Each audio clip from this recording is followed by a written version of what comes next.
center that operates the oil free of charge. Women go there and deliver. Those who are pregnant, free of charge. He's doing a marvelous job that no other representative is doing. Many representatives, few of them go on the radio, they curse the leader, they talk politics. And that political sound will build a country. And that political sound. Senator, we heard that you're going to form a coalition with the ruling party, CDC. Coalition means a political party that believes in the same agenda. So to form a coalition is not merger. So we have to finalize our affiliation with the CDC. CDC right now is not Congress for Democratic Change. Congress for Democratic Change is within the coalition of any party that believe the same thing. There are people who saying that they want to carry on peaceful protest. And how do you look at that? Protest for what? Protest for what? For the $16 billion report. Why will you conduct a carry on protest when the commission that was set by the president is yet to report? When the foreign specialist that came to investigate is also yet to get his report? Why don't they wait until they hear what the report says? I'm glad they want to know about the 16 billion. I want to know also why Ellen Johnson's son took $30 million from NOCA, and she came out and said, "Oh, people of Liberia, don't worry about the 30 million. I'm responsible." And the so-called human rights group here did not protest. The so-called people who want to know about the money today did not ask where the $30 billion is. The international community, the first time in history, apart from the regime, that received more money than any president in history. The regime of Museveni received $6.4 billion for the reconstruction of Liberia. Where the money went to? They brought in the cronies. They were paying $25,000, $30,000 US a month in that poor country, and nobody talked. The so-called human rights group were receiving envelopes. They were all proud. God didn't see them demonstrating. So that your government now went to number 16 billion. That's very good. I support it. My question is, why you didn't have a 30 billion? Why you didn't protest?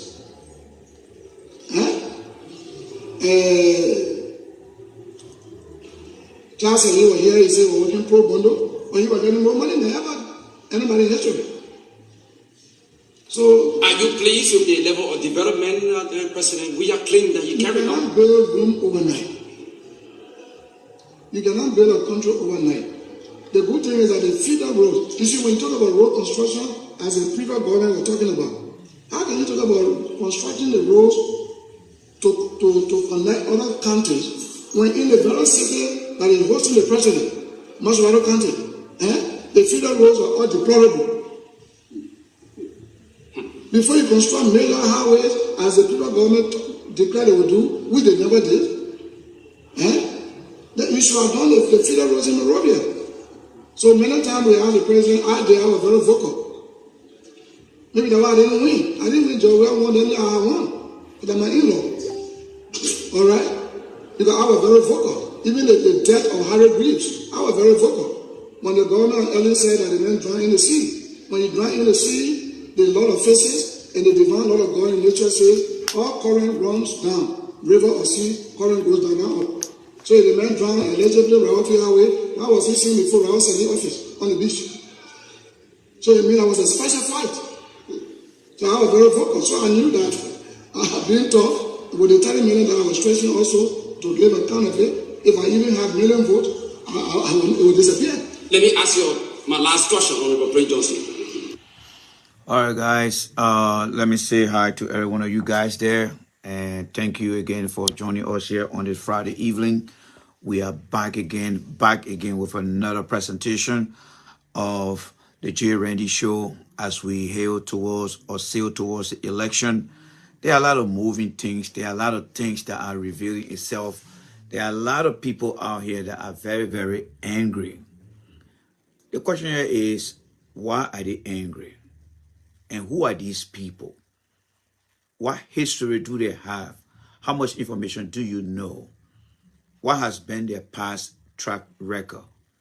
Whether they held position, what did they do in opposition? And why aren't they still in opposition? Some of them took on position that are supposed to give them 18 years. Some of them took on position that are supposed to give them 12 years. But they only served half of those positions. And then today they are back here now and they are trying to point out things that they never even talk about. So how many of your brothers, sisters who are supporting these people, how much information do they have as it relates to the mindset of these people who are now coming and acting like the savior and acting like, oh, we just got here, you know, we never been to Liberia before, we have been sent here by the good old man up there, and our purpose here is to ensure that we find the wrong people, and we get rid of them, and so that you guys can give all the opportunity. These are the questions that many Liberians need to answer today. You know, I have a friend back. A friend of mine. We work to the same place. It's my co-worker. He said something that I kind of tend to agree with him on, and that has to do with election. So I asked him. I said, "Do you vote?" And, you know, he's an American. I said, "Do you vote?" It's a white guy. I said, "Do you vote?" He said, "I used to vote, but now I'm not voting anymore." And I further went on to ask him and said, "Would you mind telling me why you don't vote anymore?" He said, in his own understanding to me, those who vote, they have reason to complain. If I don't vote, I don't have reason to complain. So those who are voting, they need to understand who they're voting for. Excuse me. Why are they voting? I'm trying to say this to let those who are in the opposition, most especially those who are looking at people who serve in government. And you're going to see some of them. We got a lot of videos there to show to you guys. Some of them served in different positions in the past. But why are they coming back? What is the purpose behind that? Let's listen to Prince Johnson again. And I want to draw your attention to what Prince Johnson said. And why is it that he's asking again for the same unity party that he was once against. So let's listen to him. We got a lot of things here to unpack tonight. And all I ask is just your patience, because we got a lot of things to unpack here. So let's go back to where I think we're supposed to start. And let's listen to Prince Johnson again. Please share the video, invite a friend, or share it on your page or in your group, and let people come and listen to us here. All right? We got a lot of stories there for you guys tonight. So let's listen here again. This is Prince Johnson. So we have to finalize our affiliation with the CDC. CDC right now is not Congress for Democratic Change. And found a correlation with the ruling party, CDC. Correlation means that political party that believe in the same agenda. So to form a coalition is not merger. So we have to finalize our affiliation with the CDC. CDC right now is not Congress for Democratic Change. Congress for Democratic Change is within the coalition of any party that believe the same thing. There are people who saying that they want to carry on peaceful protest. And how do you look at that? Protest for what? Protest for what? For the $16 billion report. Why will you conduct a carry on protest when the commission that was set by the president is yet to report? When the foreign specialist that came to investigate is also yet to give his report? Why don't they wait until they hear what the report says? I'm glad they want to know about the 16 billion. I want to know also why Ellen Johnson's son took $30 million from NOCA, and she came out and said, "Oh, people of Liberia, don't worry about the $30 million. I'm responsible." And the so-called human rights group here did not protest. The so-called people who want to know about the money today did not ask where the $30 billion is. The international community, the first time in history, apart from Joe regime, that received more money than any president in history. The regime of Mansouri received $6.4 billion for the reconstruction of Liberia. Where all the money went to? They brought in the cronies, they were paying $25,000, $30,000 US a month in that poor country, and nobody talked. The so-called human rights group were receiving envelopes, they were all brown. Because I didn't see them demonstrating. So that your government now you want to see number 16 billion, that's very good. As reported. My question is why you didn't have a 30 million, why you didn't protest?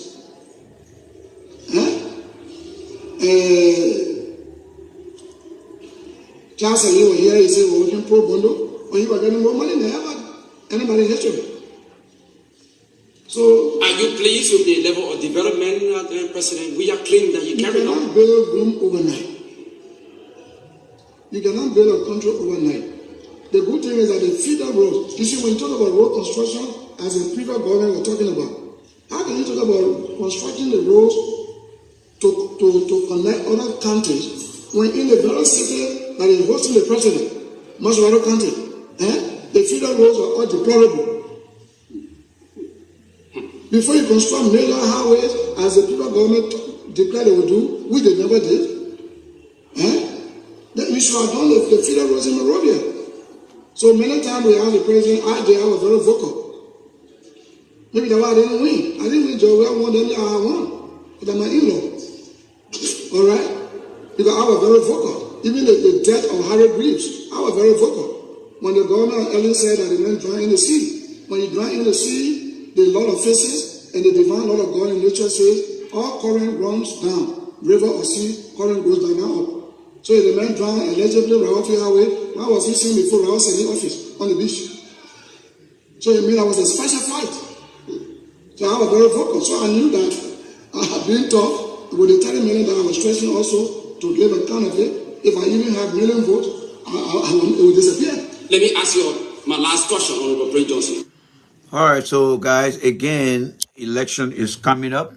We are going towards the election, and there are people out there who actually don't understand the reason why they are going to vote. But we are here to help some of the open-minded Liberians understand what they need to know. So today, just to give you guys a heads up on my activities here today.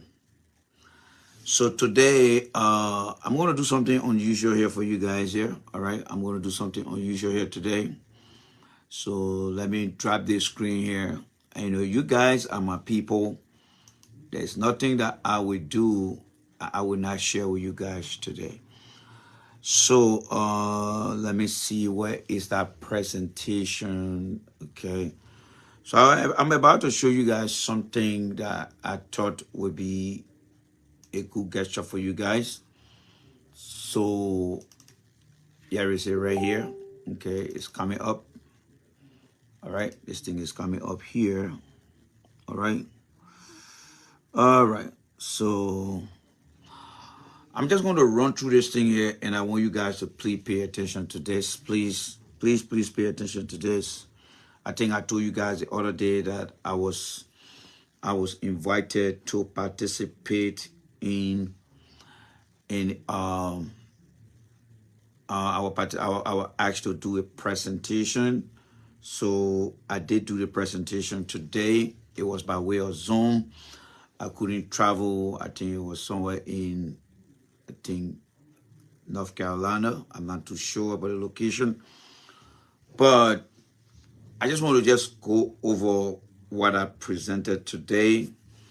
And then I will tell you exactly what is happening within our professional society. And it's just for your own understanding, all right? So let's get into it here. So I'm going to turn this thing around, all right? And this is a very big issue because in the election. So I just ask that you sit and listen. So let's go through that quickly, okay? So let's go through that here. All right, so this was the presentation that I carried out today. This was the presentation here. All right, so take a look at it. This was the presentation that I carried out today. All right, okay. So that's the presentation there that I carried out today. So that's the presentation there that I carried out today. So you can take a look at that. All right, and then we're going to go through it little by little. All right, So the presentation was all about the overview of Liberia climate change program and adoption strategies. I'm not going to explain anything, but I'm just going to skim through it so you can see what I presented here today. So here, these were the topic that I cover, all right? And then we went through the timeline of the climate change program. We went through the climate change program continuously, just giving you a history about Liberia climate change program. We look at the challenges, the vulnerabilities, is I think we went through. And then we look at the vulnerability challenges that the country is facing now. And then we look at some technical words like the hydrometeorological hazard. These are things that are affecting our people back home. And then we look at the mitigation step taken by the government, what the government is doing, what the government have put into place. And then we look at an extended one of the country. And then we look at the plan, the Liberian National Adaptation Plan to help resist climate change. And then we look at some significant challenges. We discussed that. And then we look at some these significant challenges continue to the second slide. And then we look at alternative energy.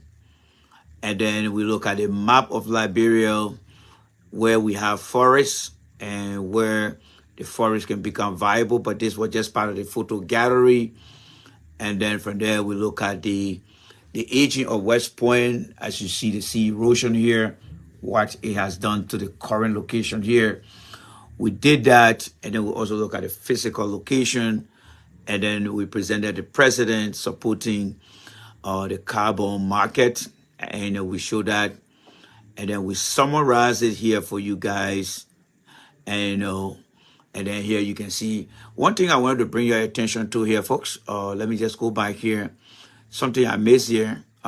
You will see there is a place where we talk about the year 2050, what's going to happen by the year 2050. We talk about that.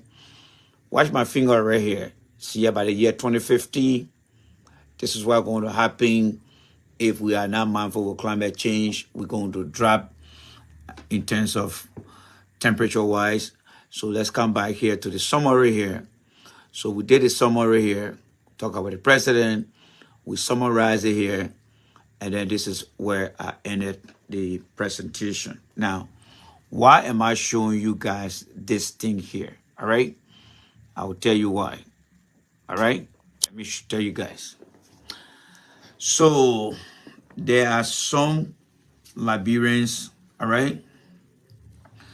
It is called the Africa Environmental Watch, AEW.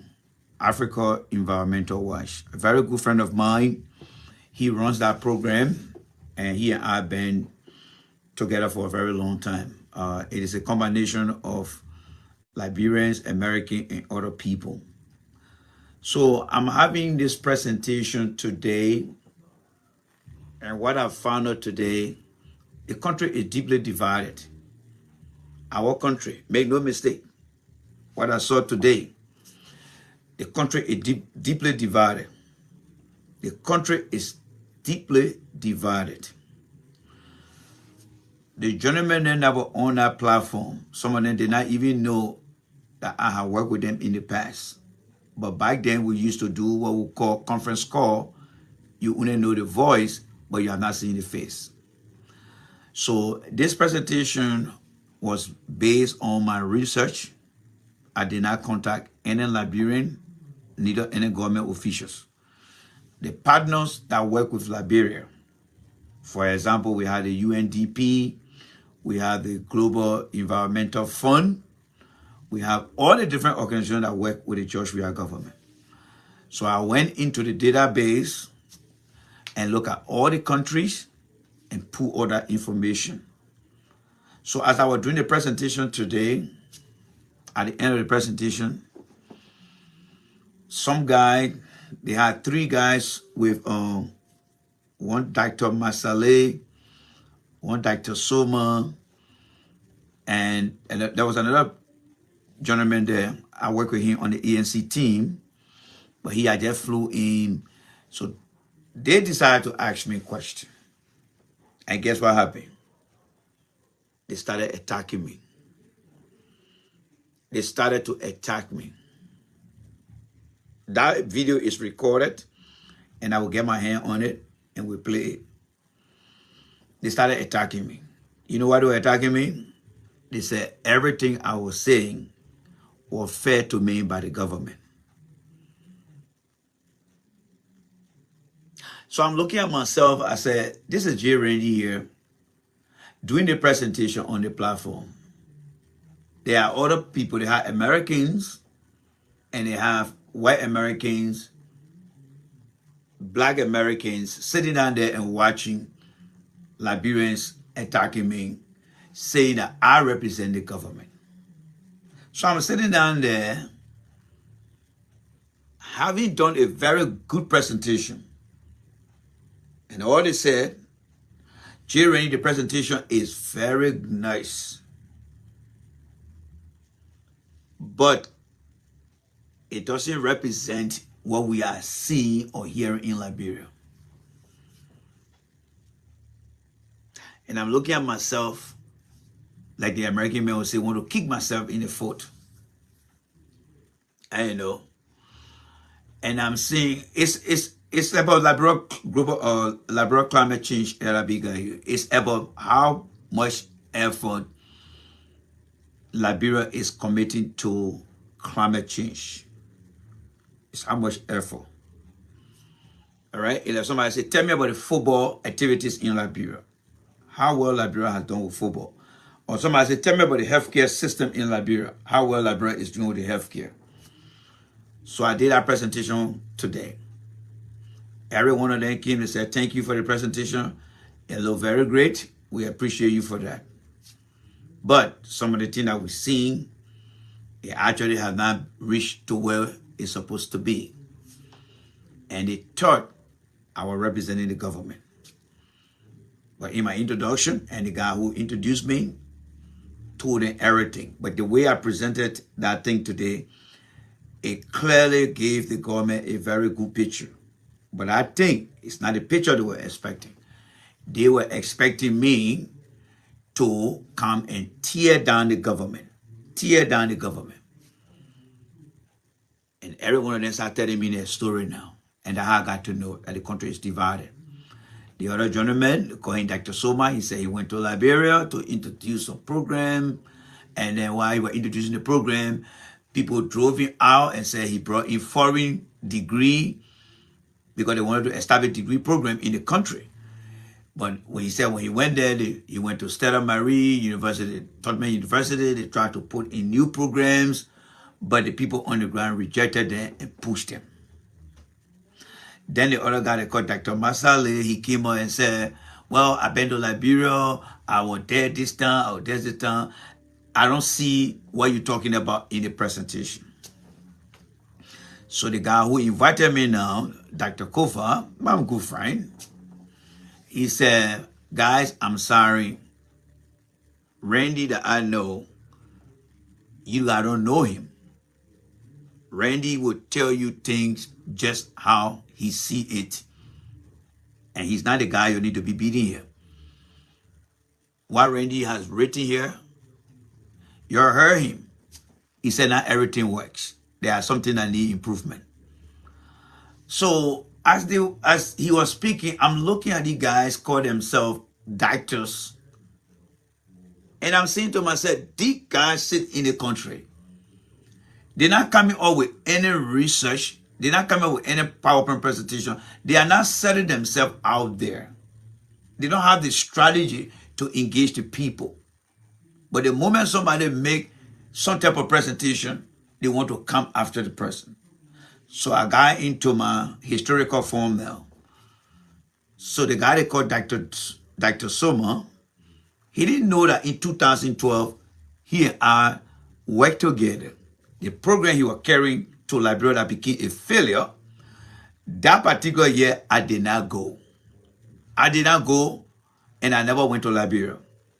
The only thing that blessed him, I could not reach my hands on that document. I was going to show you that document. But I told him, I reminded him, I said, Dr. Soma, in 2012 to 2013, you had a series of conference calls, and you were running program through Stella Marie to get to Tottenham University, and you wanted people to go during the summertime in America to go and teach. He said, that's you there, Randy? I said, yes. He said, oh my God. And then I said, look, the post-war Liberia we live in today is not like the society many are all left from back then. I said, if this conference workshop we have here, if they were live on Facebook, if you get 10 people watching, you're lucky. Because the current generation on the ground are not interested in these things. And one of the ways that you can draw people's attention is to study the current attraction that Liberians are glued to. And that is the social media. I say, you see, for me right now, I am a social influencer right now, aside from my professional career. And the way I'm developing this is establishing myself in the political space. And little by little, I can start to insert into the current generation mindset as to what my true target is. But I will always give them some of my interested targets. But if you leave from here and just go into Liberia, I'm not surprised that you came back like that. Because if you think what you have purpose in your mind is just going to just blow down into the mind of the younger generation, you're going to be wrong. And that's the mistake many of you guys are making. And I told them, I had a conversation with the finance minister. We discussed these things. And then again, Dr. Morris came in and started to reiterate that. And then it came to myself. I said, okay, so what I did, I shared my screen with them, opened up my web page, my own environmental consultancy. I showed it to them. They went through it with me. And then I told them in the United States, as far as climate change go, we live in a country that carry on pollution. We pollute the air. Our set of rules here is different. We have to put in place different equipments, different program to be able to prevent more pollutions. And I told them about how the earth move around to spread the pollution in the road of Africa and Liberia place. And with that, I'm very challenged of not leaving the country here to go to Liberia. And they understood that. But what I took from that today, that there are plenty of people that are bitter today. They are bitter today because, number one, they don't understand the culture on the ground. Number two, they don't know how to get into our people's mind. And I told them, I said, look, even after George Weah, whoever comes there, if you think you're going to go to Liberia to go establish things, you're wrong. And I told them about one of my mentors. He teaches at McLeod State University in Northern Jersey, McLeod State University. I said, he went to Liberia. He came out on a Fulbright scholarship. He went to go give back. So full-fledged professor. He was rejected. And he came back. And you guys think you're going to go down there to just go and change things around? No. You need to build connection. And I told him, I said, what if I were representing the government? I came here. The purpose I'm here to present all these things is for you to look at what working, what not working, and say, okay, Randy, you did a very good job. But we see some challenges in there. How can we work together and begin to provide some support on these programs? Since you have some connection with government officials in Liberia. No, they didn't take that route. They came strictly to attack me, thinking that I work for the government. We got a serious problem, not just in Liberia. It's right in this country. And anywhere you find Liberians. So, the politics that we are playing, it affects people in so many ways. But I'm glad. Let me know, you guys, I don't work in an environment where there are many Liberians. I do not. but I just thought to share those things with you guys. We got a big problem going on. So to the government official out there, I would like to share the stuff with you guys. I would like to share it with them so they can get to see the presentation that I did today on their behalf. Very good presentation. They have a copy of it, and they're going to look into that and decide what they're going to do next. But the way I see that organization, if they are not really smart how to inject their views, it will be very difficult for them to go into Liberia. So let's get back to politics here. You guys are my people.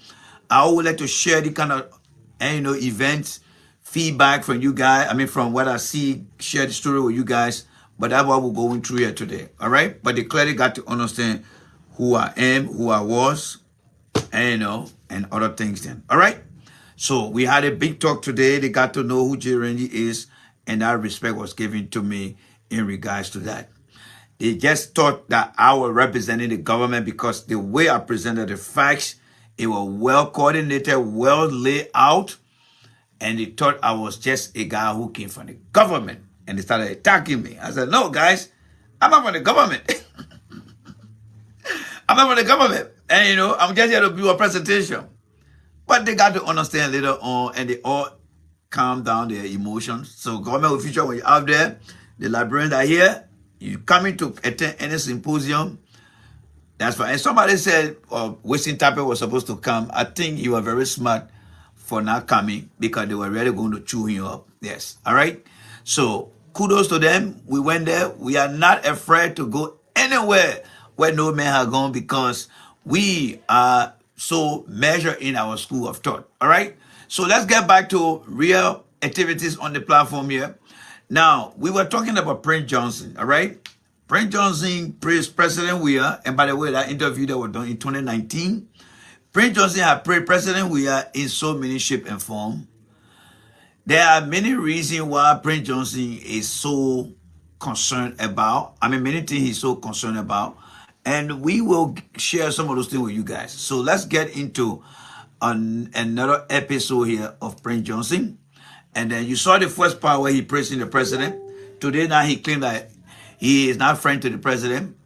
But let's listen to an audio here. There's a reason, all right? Let's listen to the audio here of Prince Johnson, all right? So ready? Let's go. He doesn't go there. Which I can't go to America. I got visa one and two. But they were flying there, clandestine plan to tie me over there by some Liberians that have been contacted to take me to a human rights court so that I can remain for election to pass. That's why I didn't go 2011. I'm not a fool, I'm a wise man. Why these settlers, these American Liberians, why they cannot even support a countryman to be the president? They must always go to take a VP from the countryside to get votes. They are looking for one of them to be VP to our indigenous fund. So anything that happens, they are there. I say to you, if that's why you want to sell our nation, Liberians say no to you in the next election. Liberians will not go your way. And we want to be clear. We are citizens of this country, and we will speak about whatever we want to speak about, whenever we want to speak about it, and wherever we want to speak about it. Who doesn't want to sleep? Let them lose their sleep. Jeremiah, welcome, and thanks for joining us. He doesn't go to America. Which I can't go to America. I got visa one or twice. But they were flying there, clandestine plan to tie me over there by some Liberians that have been contacted to take me to a human rights court so that I can remain for election to pass. That's why I didn't go 2011. I'm not a fool, I'm a wise man. Why these settlers, these American Liberians, why they cannot even support a country? So we are trying to put our puzzle together so you can get a big picture here. Prince Johnson has been a guy who support any administration that will protect him from going to the War Crime Court. He criticized Ellen Johnson Sirleaf on many occasions.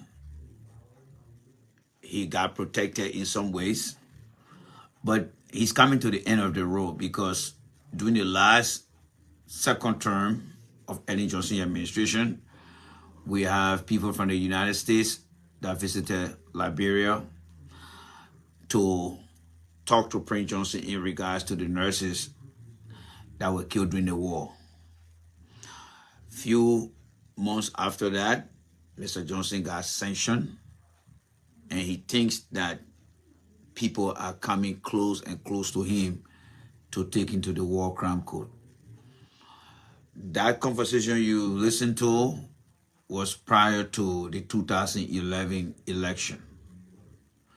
Prince Johnson said that he's been coerced by other people to work with the Congo people so that they can cut him a slack.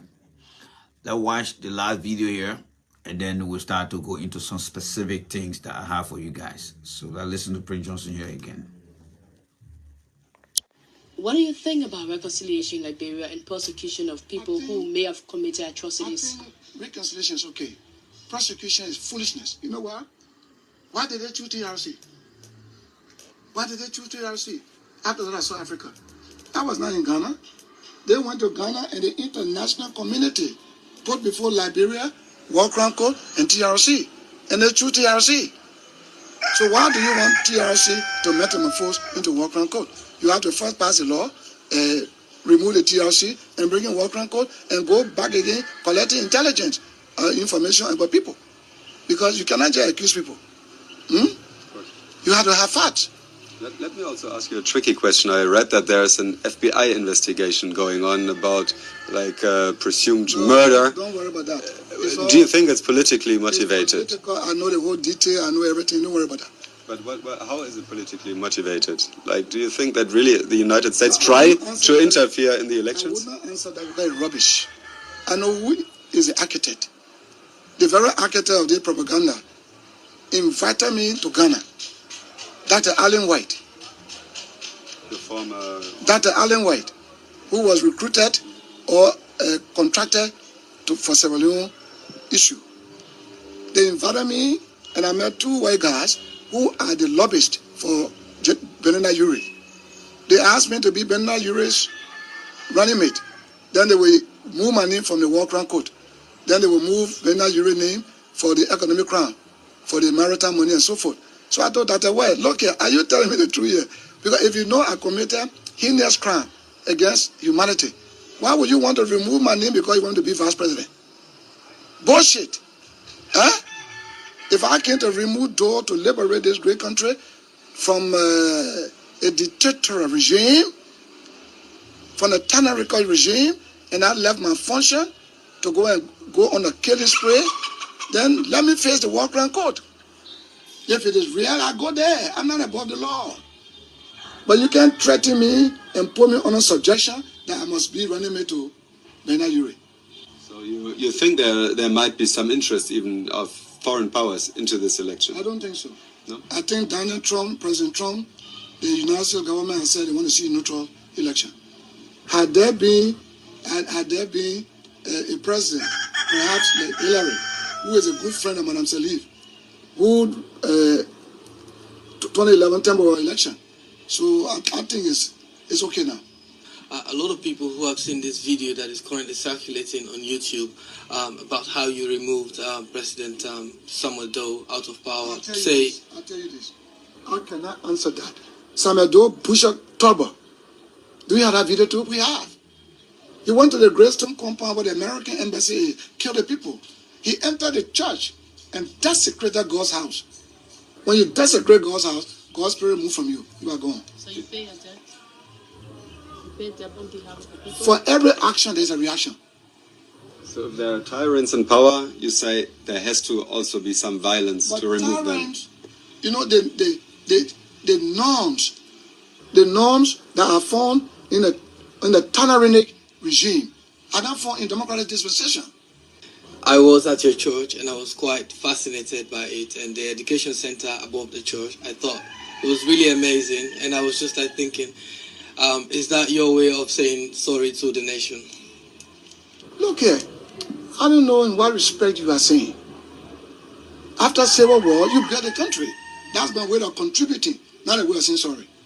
Would you say that even if such a situation comes up again in the future, where there's really a tyrant that deserves to be killed, would you do the same thing again, or would you do something different now as a reformed Christian? A government in Liberia again that choose to massacre Liberians, they will meet similar response. Even if I'm dead or gone, they will meet similar response.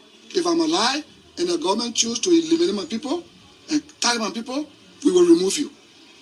But is this also what we will remove you? If you are a dictator, if there was ever a dictator to replace Doe, to target the people of Nimba, to eliminate them, or any Liberian, to eliminate any particular people, we will gang up and remove you. All right. What do you think about it? All right, guys. So I know for some of you guys, it is hard to process, but what I'm trying to accomplish here is what Mr. Johnson just said, right? You listen to Mr. Johnson accusing the Doe administration of going to churches, desecrating, and he must face the full weight of the law. But this is the same man who, according to him, in the process of defending other people from his county, killed other people in the process of doing so. Walter Allison was not part of the government. The council robber was not part of the government. And there are many other people who got killed. So why is it when it comes to the issue of war crime code, people who want him to go to the war crime code based on other atrocity that he has committed, why is it he is now willing to go to the war crime code? I tell you what, whatever Prince Johnson is doing today, he's not doing it because of politics or for the people of Nimba County. Prince Johnson is only doing this thing to protect Prince Johnson. So while he does anything, he's very calculative. Whenever it is determined that a particular leader in Liberia does not support him, he tends to go to the other side. You heard him, how he said the Unity Party-led government were paying their official very high salary. You heard him telling you guys that Ellen received, aside from Doe, $6.4 billion to build a country. This was something that he described, and many of us knows that. Joseph Boakai was vice president. They sat down, Joe Boakai sat down with the people in the Senate there and approved almost every bar concession. But today, that the Joe Boakai man he's behind today, trying to support. Do you want to know why he's doing that? I'll tell you why he's doing that. All right? So let's get into some specific thing here so that we can get to see it. Like I said, we got some Google video for you guys here. All right? Now, this is going to bring into question Joe Boakai credibility. All right? We're going to bring Joe Boakai credibility into this whole thing here. So let's come to Prince Johnson here. Prince Johnson told you guys, all right, that the issue of war crime code was not something that was decided. So let's get into some specific here. I'm going to turn the camera down, the light off, so we can get into some specific here, okay? So let's get into it right here.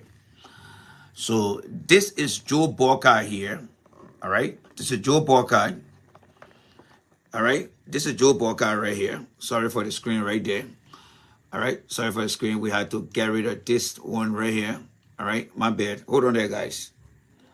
Let me do something right here. All right. Let me just get rid of this on live screen. All right. Because we have to come to this guy too. All right. So let's get rid of this guy. And then we're going to take Mr. Prince White Johnson right here. And we're going to copy this. And we're going to put it in here. And we're going to light it up. There you go. All right. And then what we'll do here is we want to minimize the font size. All right. We want to minimize the font size. So let's try to minimize the font size. It's up to 48.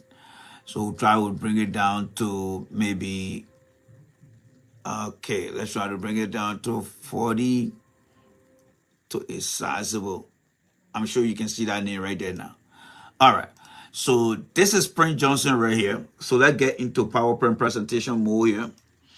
Now, you can see Prince Johnson here with Joe Boakai right here, right? All right, so let me just do something here so you can see it clearly here. So that's Prince Johnson over there. Now, what is haunting Prince Johnson? Let's look at what haunting Prince Johnson here first. All right? The reason why Prince Johnson is running from one party to another, let's read it. Prince Yomi Johnson has been named in Liberia Truth and Reconciliation Report as having committed atrocity during the country's first civil war. In 1990, he was responsible for the murder of former president. Now, I want you to remember this, the murder. Why are they using the word murder right here? All right? This one right here, murder. Why are they using that? Because he captured Samuel Kayando. He should have turned Doe over like how people turn Taylor over. But instead, he decided to take the law in his own hands and murder a sitting president. So today, Prince Johnson is described as someone who is a murderer. All right? So he murdered the murder of former President Samuel Kayando. Mr. Johnson, now I want you to follow me on this. Mr. Johnson is likely, I hope you can see that, but let me just point at it. Mr. Johnson is likely, stay with me right here. Mr. Johnson is likely to face war crime court after the election. That is, after the 2023 election. Mr. Johnson may likely face the war crime court. Remember, Charles Taylor was president when they asked him to resign to go to the war crime court. So there will be no reason why a senator after the 2023 election will not be requested to face the war crime court. Yes, that's what's going on.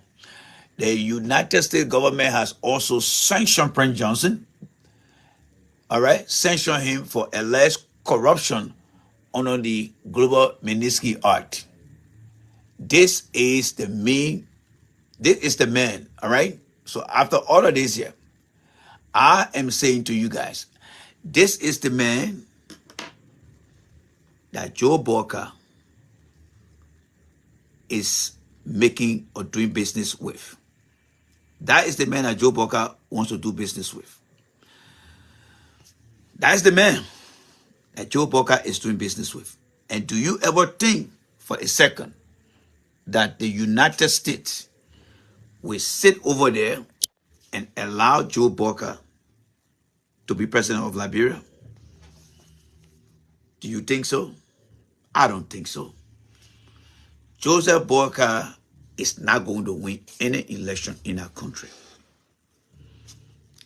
because he's in business with a man who is on the radar, on the pathway of going to the war crime court. So he had gone to Joe Boyka and said, I will give you Jeremiah Coon, I will give you Nima County. These are all the leverage I have, so I want you to protect me. That's not going to happen. That's the greatest mistake Joe Boyka has made in his whole political career that will haunt him for a long period of time. So you see the kinds of people that Joe Boyka is hanging out with. You've seen it for yourself.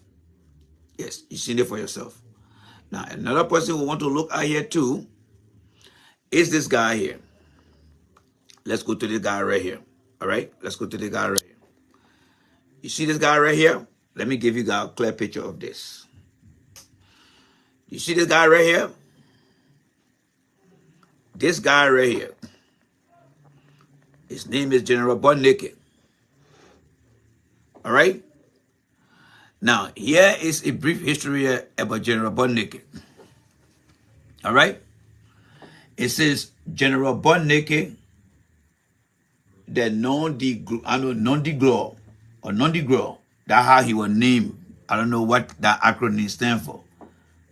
Of Joshua Milton Bly, a former warlord during the first Liberian Civil War. He led a group of soldiers known as Naked Base Commando. I'm giving you the reason why Joe Boyka is not going to be president, because Mr. Boyka aim is to bring our past into our future. All right? So he had a group of soldiers known as the Naked Base Commando who fought without clothing and penetrated numerous atrocities. Perpetuated. All right? Yeah, perpetuated numerous atrocities, including child sacrifice, and cannibalism rather. Joseph Boakai has welcomed this guy. He has welcomed this guy's support.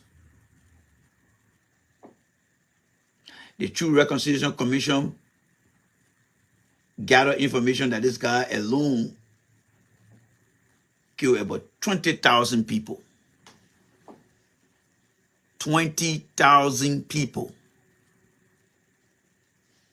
Let's go to some specific video here. This is the gentleman right here. This is just a little picture gallery of the gentleman right here.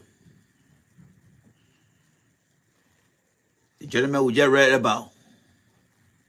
When you see the picture, don't they give you a scary flashback? But that's the man that Joe Boakai decided to do business with. Now, let's look at a brief video here of him and listen to what he's about to say here. All right?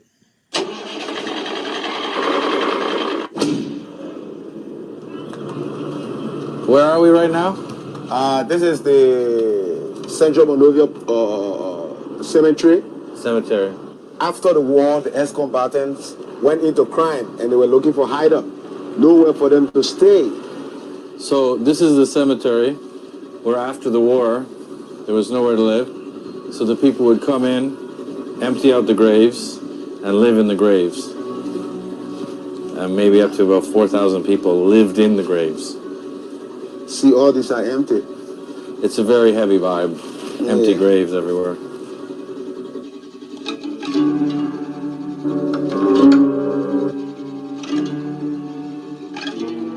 We were just at lunch. We were talking about, we ordered some ribs. And you said, no, I don't like to eat. Now, I want you to listen. I want you to listen to this. All right? I want you to listen to this. This guy is about to tell you what this guy has done. They went to a restaurant and they decided to eat ribs. But listen to the story. Eat flesh. And I said, why don't you like to eat flesh? And you told me the story about coming back from Nigeria. Could you tell us that story?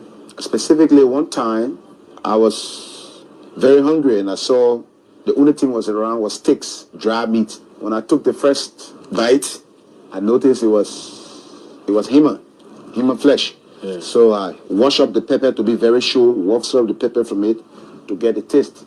And I got the taste, it was human, alarm, and police came and arrested the guy.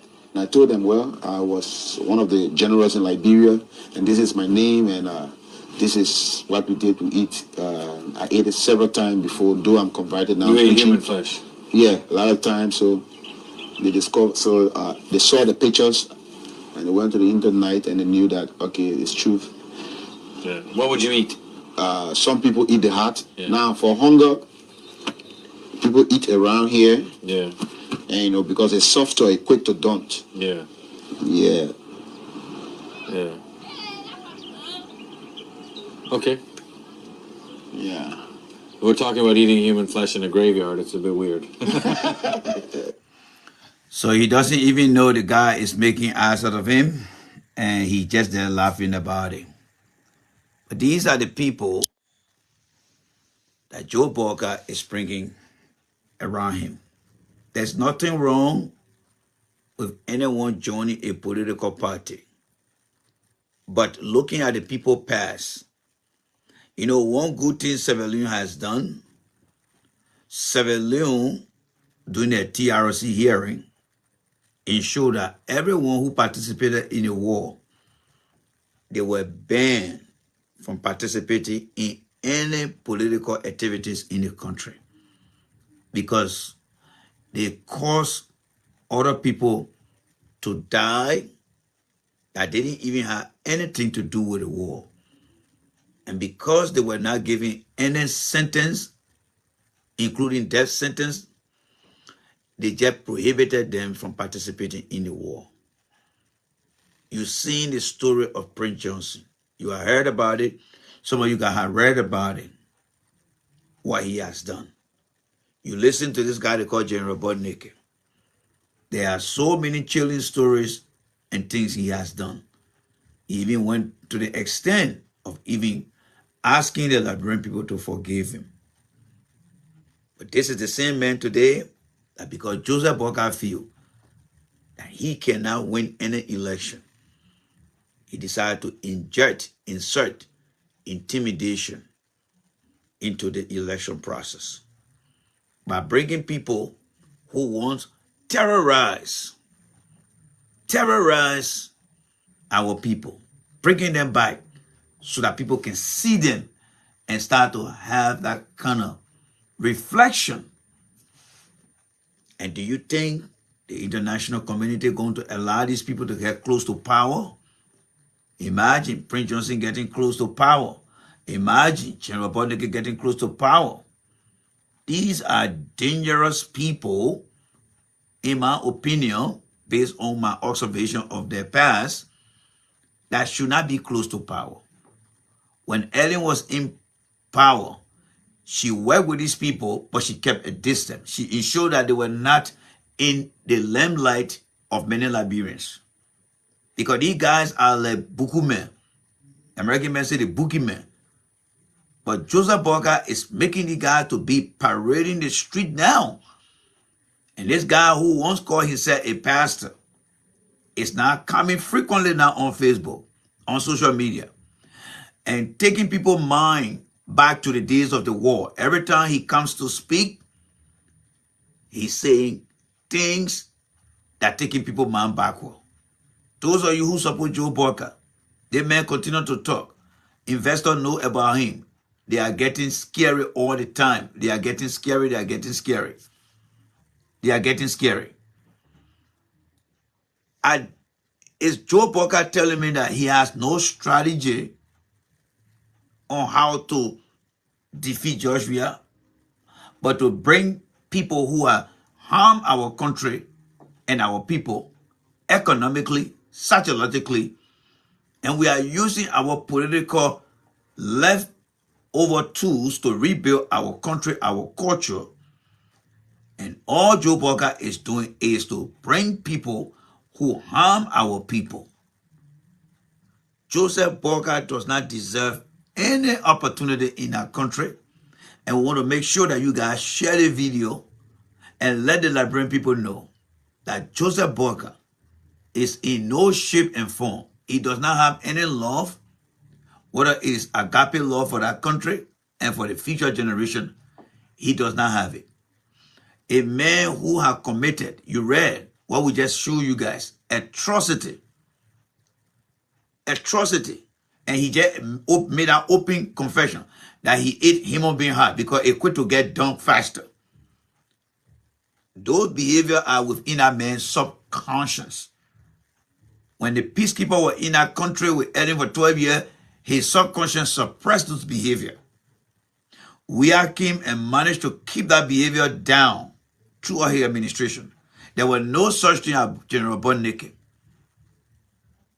But only during election time, that Joe Boakai cannot run on Eden record because Eden record caused him to lose the election in 2017.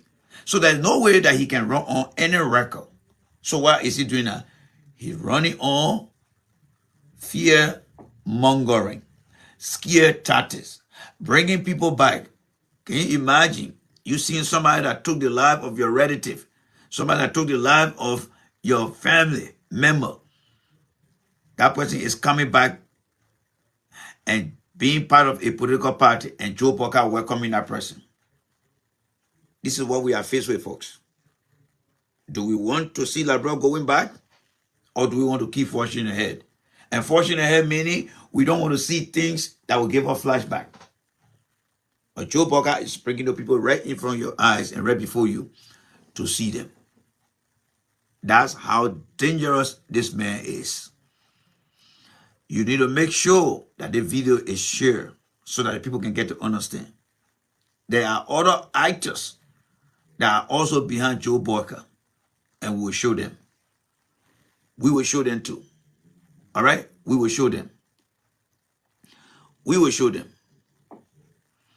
Next in line, of course, there's nowhere that Liberians are that God will not show us and tell us the evil plan of Joe Parker. Let's get back to another one here again. This one here by now should be fresh on your mind. This one right here. This one right here should be fresh on your mind. All right? This one right here. So let's get this guy name right here. All right? Let's get the guy name right here. Let's get it right here. We need to give him his own title here. All right? Let's get the guy name right here. You know this guy already, right? You know this guy right here. You know him very, very well. He is not stranger to any one of you guys here. All right? This guy right here. You know him right here. He's not stranger to you guys. He is not a stranger to you guys. Right? You know what the guy did in this country here? Just last week. A week.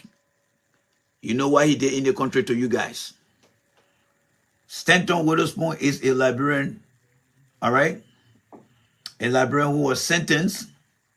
All right? To 41 years in prison. All right?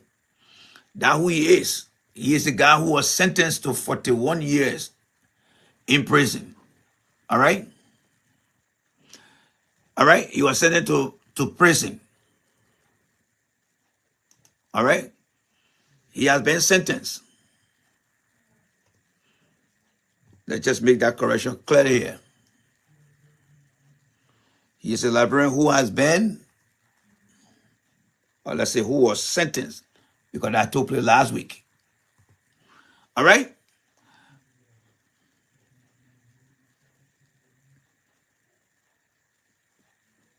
For the 1 month. All right? It's right here, Elabi Gayu. He was, Stanton Witherspoon is a Liberian who was sentenced to 41 months in prison. Right? 41 months in prison. All right? Let me read my own transcript here. Stanton Witherspoon is a Liberian who was sentenced to 41 months in prison for wire fraud and was fined $3.5 million. That's the same stolen money he took. That's the same the $3.5 million, that's the stolen money he took. Remember, they got over $100 million. He was also ordered to forfeit 4 properties. Witherspoon was among 24 other individuals who were charged in the Southern District of Florida for their participation in a wire fraud scheme that created an illegal licensing and employment shortcut for aspiring nurses. For aspiring nurses, the scheme involved the distribution of more than 7,600 fake nursing diplomas issued by 3 South Florida-based nursing schools. Guys, please forgive me. I'm reading in the darkness here and through my camera here. All right?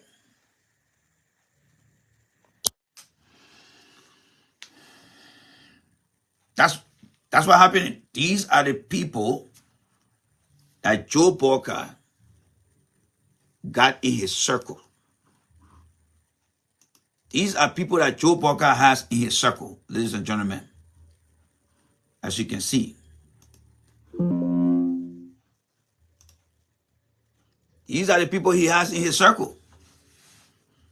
Now, you tell me, Brent Johnson gave Joe Parker a vice president who was not part of his party, right? Gave the guy to him, and now he had control. He's very close to power. Butt naked now is all in the street, invoking spirit from the dark world, bringing back his old ways. Everything that has to do with Christianity is gradually falling off him now. And then the evil is coming over him now. And of course, you got this guy here who have been given 41 months to go to prison. He too is polarizing the community of people on social media that support Joe Boyka and to those who listen to him in Liberia. He's giving them so many gaslighting behavior that they don't listen to anybody anymore. And these are the people that Joe Boyka want to tell the Liberian people are good people. These people are actors of evil that do not belong in any era of our country. Do you think it was by mistake that Joe Boyka made a comment? Let's get to the comment that Joe Boyka made here again. All right, we repeated that in the first round, but let's go back to it. Now that you have seen the people that are behind Joe Boyka today, are you surprised by the statement that Joe Boyka made the other day? Let's listen to that statement here, and let's roll this here. That's why you have to protect it. If you think they will see this election, they will not allow it. Because if you do it, that's the end of this country. And we're not going to allow that to happen. You hear that? So do you think when Joe Boyka made that comment, you think Joe Boyka don't know who he had behind him or who behind him? Who are those that behind him? You now have seen these people that behind Joe Boyka. So why is it that he didn't make that comment in 2017? Because these people were not behind him. Why is he making the comment now?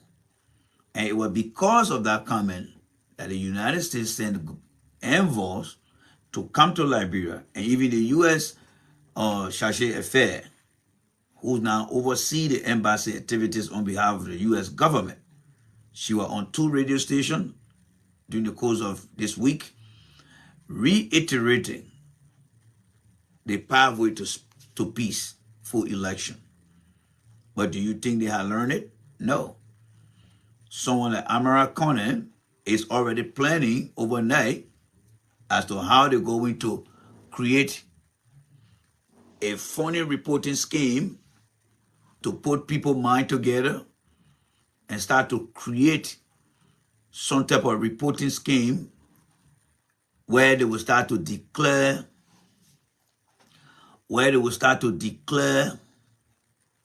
stuff like making any sort of report. They don't understand those things. They do not understand it. That is the Liberian people. That is the Liberian people. So you are dealing with a very dangerous man. And that person is Joe Boyka.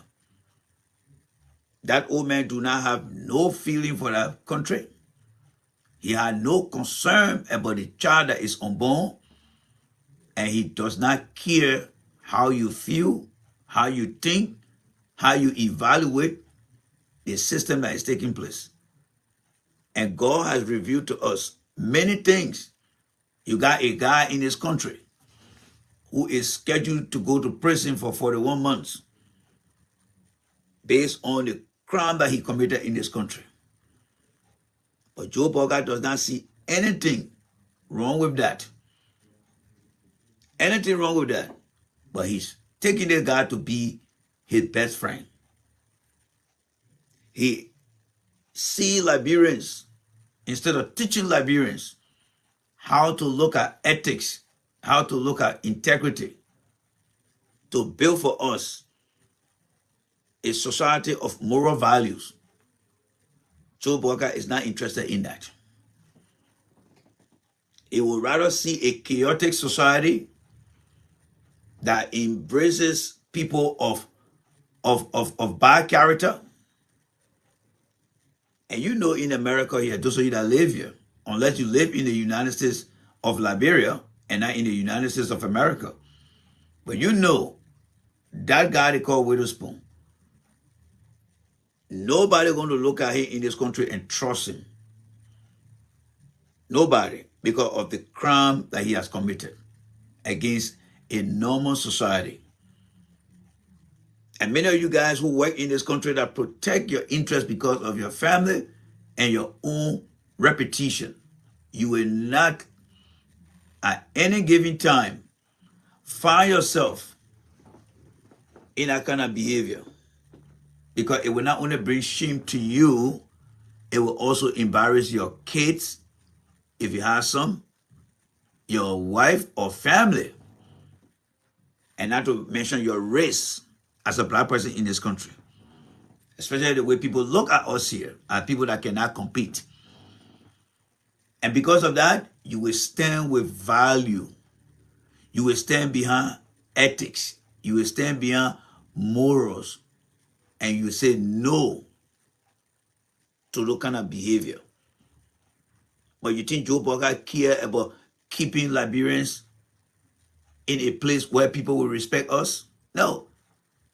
Joe Boca is studying the American and other meaningful Liberians. I don't give a damn what that man did in that country. He's welcome to come to Liberia and do what I think he wants to do. But what I want you guys to understand is the character. It doesn't change. It's the character.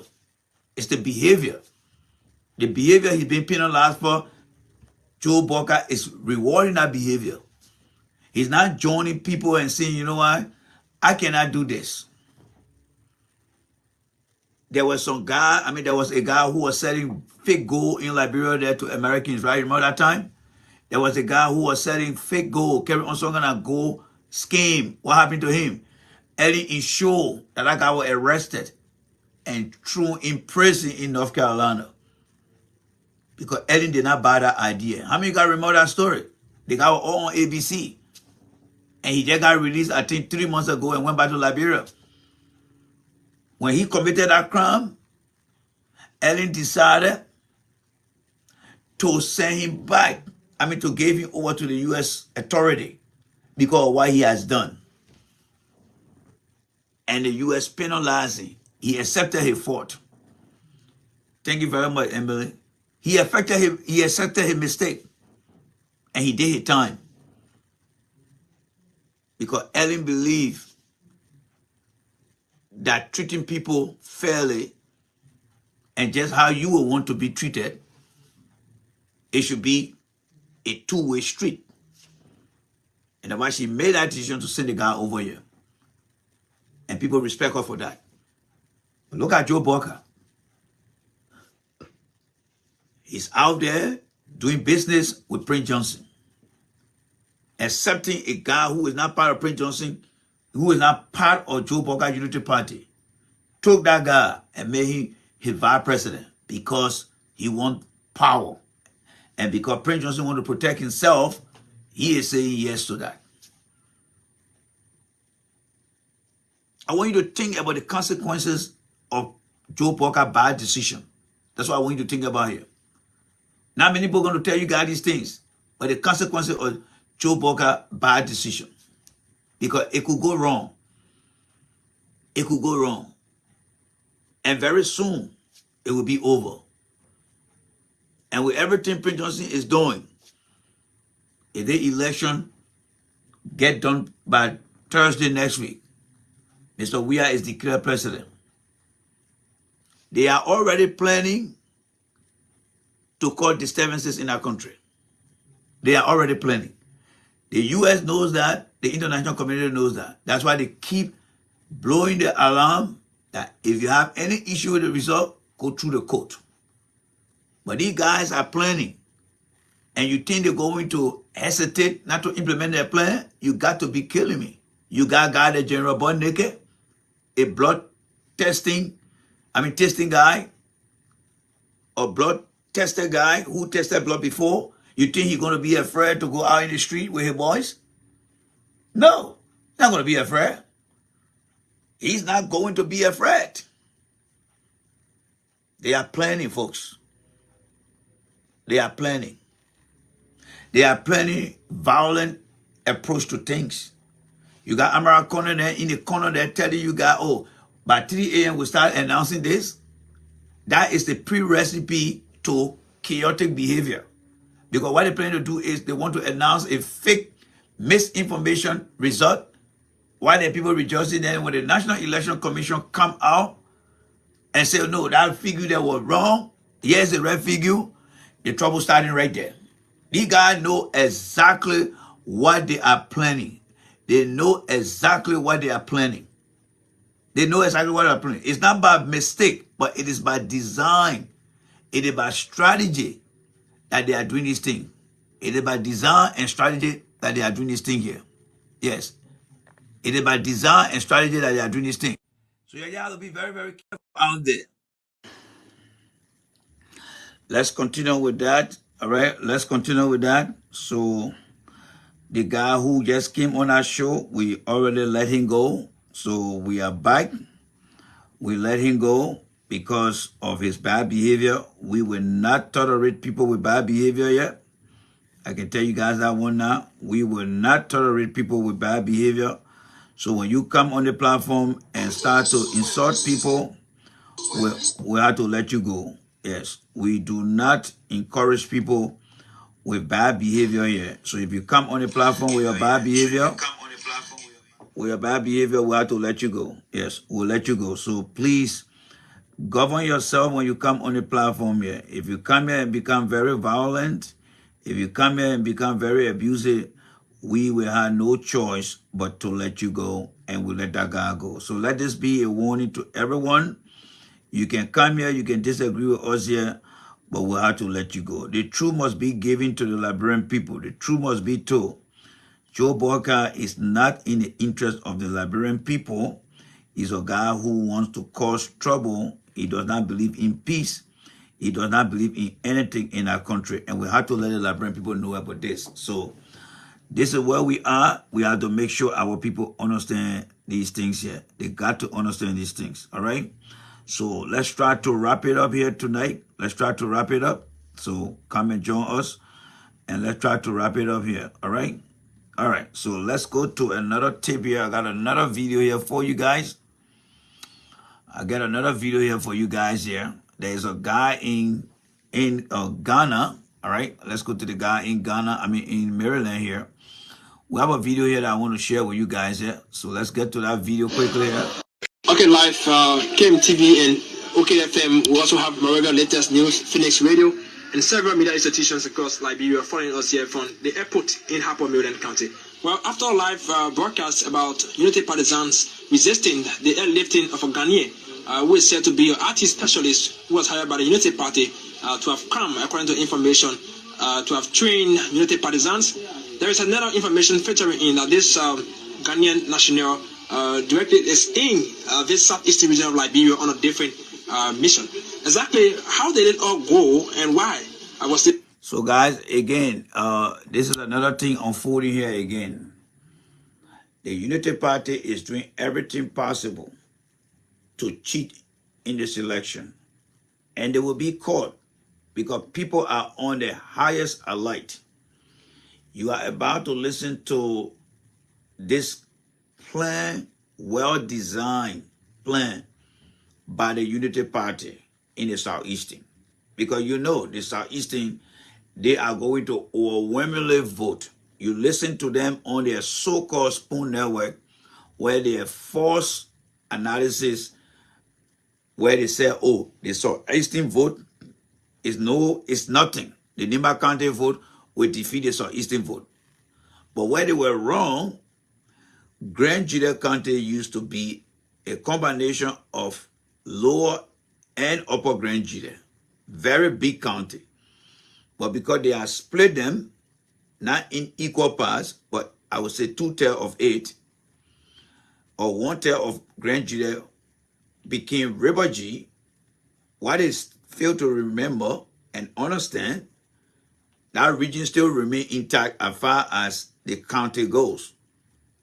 So when the result came out that we had taken all of the southeastern counties and then coming down to the western part of the eastern part of the country, where you have Buchanan, Grand Bassa, and Riverses, they now realize that they cannot win any election if we are meeting that same score in the runoff. So what they had done, they begin to plan and carry on all kind of clandestine plan. And you are about to listen to one of their plans that just got exposed. Let's go to it right now. This Ghanaian art. Okay, live KMTV and OKFM. We also have Moravia Latest News, Phoenix Radio, and several media institutions across Liberia following us here from the airport in Harper Milden County. Well, after a live broadcast about Unity partisans resisting the airlifting of a Ghanaian, who is said to be an artist specialist who was hired by the Unity Party to have come, according to information, to have trained Unity partisans. There is another information featuring in that this Ghanaian national directly is in this southeastern region of Liberia on a different mission. Exactly how did it all go and why was this Ghanaian artist arrested? We don't have 106. Anyways, E.D. Jirinkan, he's from the Liberia National Police. 106, thank you so much. Welcome to this exclusive interview, sir. Thank you. Okay. Well, we've been here this morning and too many people are concerned. Okay, live Ghanaian national directly is in this southeastern region of Liberia on a different mission. Exactly how did it all go and why was this Ghanaian artist arrested? We don't have 106. Anyways, E.D. Jirinkan, he's from the Liberia National Police. 106, thank you so much. Welcome to this exclusive interview, sir. Thank you. Okay. Well, we've been here this morning and too many people are concerned exactly as to what's happening. I saw Unity partisans and you directing your force, the Liberia National Police and other joint security personnel at this airport. Well, as you will know, we work on information. Our strength in law enforcement is information based. And information gathered that Mr. Samson St. Junior, a Ghanaian, entered on day before yesterday, Harper Milden County. Okay. And that he's alleged to be a software developer or a technocrat in apps production, and that it's alleged that he has come here to do something else. My task, or our task here as an election security officer, we call that ESO, okay, is to ensure that we have the process gathered as possible so as to have a level playing field. We got a call from our head office, Moravia, that this person should be located, identified, verify his identity, and ensure that he be taken to town on allegation that he's here on fraudulent basis. And so, as we are in the conduct of our duty, we spread out the information. On yesterday, Mr. Samson St. Junior was arrested at our Weber checkpoint in Raji. Interviewed briefly as to why was his purpose here. There were others on board with him, 4 other persons, who vehemently opposed to the inquiry of the joint security as they asked him, a foreign national, why was he here and all of that. Given their role as joint security, they thought that since this information was Moravia based, they should have the guy transported to Moravia, where people who are versed with the information as to the presence here will be able to question him. It was instructed, we gathered by our officers there that some guys in support of him put up checkpoints. So as to engage our officer to harm them in the process that get the guy forcibly away. We made contact with Monrovia, and Monrovia advised that we should not reach the officer, neither should we reach the person of interest. And so authorities made provision for seats on board Echo World. But this morning, or somewhere around this afternoon, flight will be available for the conveyance of Mr. Sampson. And so we came to the airport somewhere around this afternoon to ensure that we have the transport, party transported to town. Again, Senator Balu and others, one Mr. Tohu, they accused him all over the place, came, obstructed us. They even went on the wrong way, as you saw it. They blocked it. And they said we had no grounds to have the men brought to question. The men were their guests, and that he was here to do their work, and that he should not in any way be questioned. The fact remains that this man is suspected of trying to. So we stop it right there, right? So you see what the Boka people are doing now? They are impeding government investigation. This guy they call Senator Balu. All right? Senator Balu. This is a natural loser. This guy, in fact, let's get into this guy detail here before we expand on that. So we're going to drop this window down here and let's discuss who the Balu guy is so that you can get to know him, all right? So let's get into the Balu guy record here right now, all right? All right, let's get into the Balu guy record right here. So this is the guy right here. Let's look at Senator Balu here. All right? Let's look at Senator Balu right here. So this is Senator Balu right here, all right? This is him right here. Let's blow him up a little bit here again. Let's try to magnify that here. All right. That's the guy right there. Let's try to bring him back here.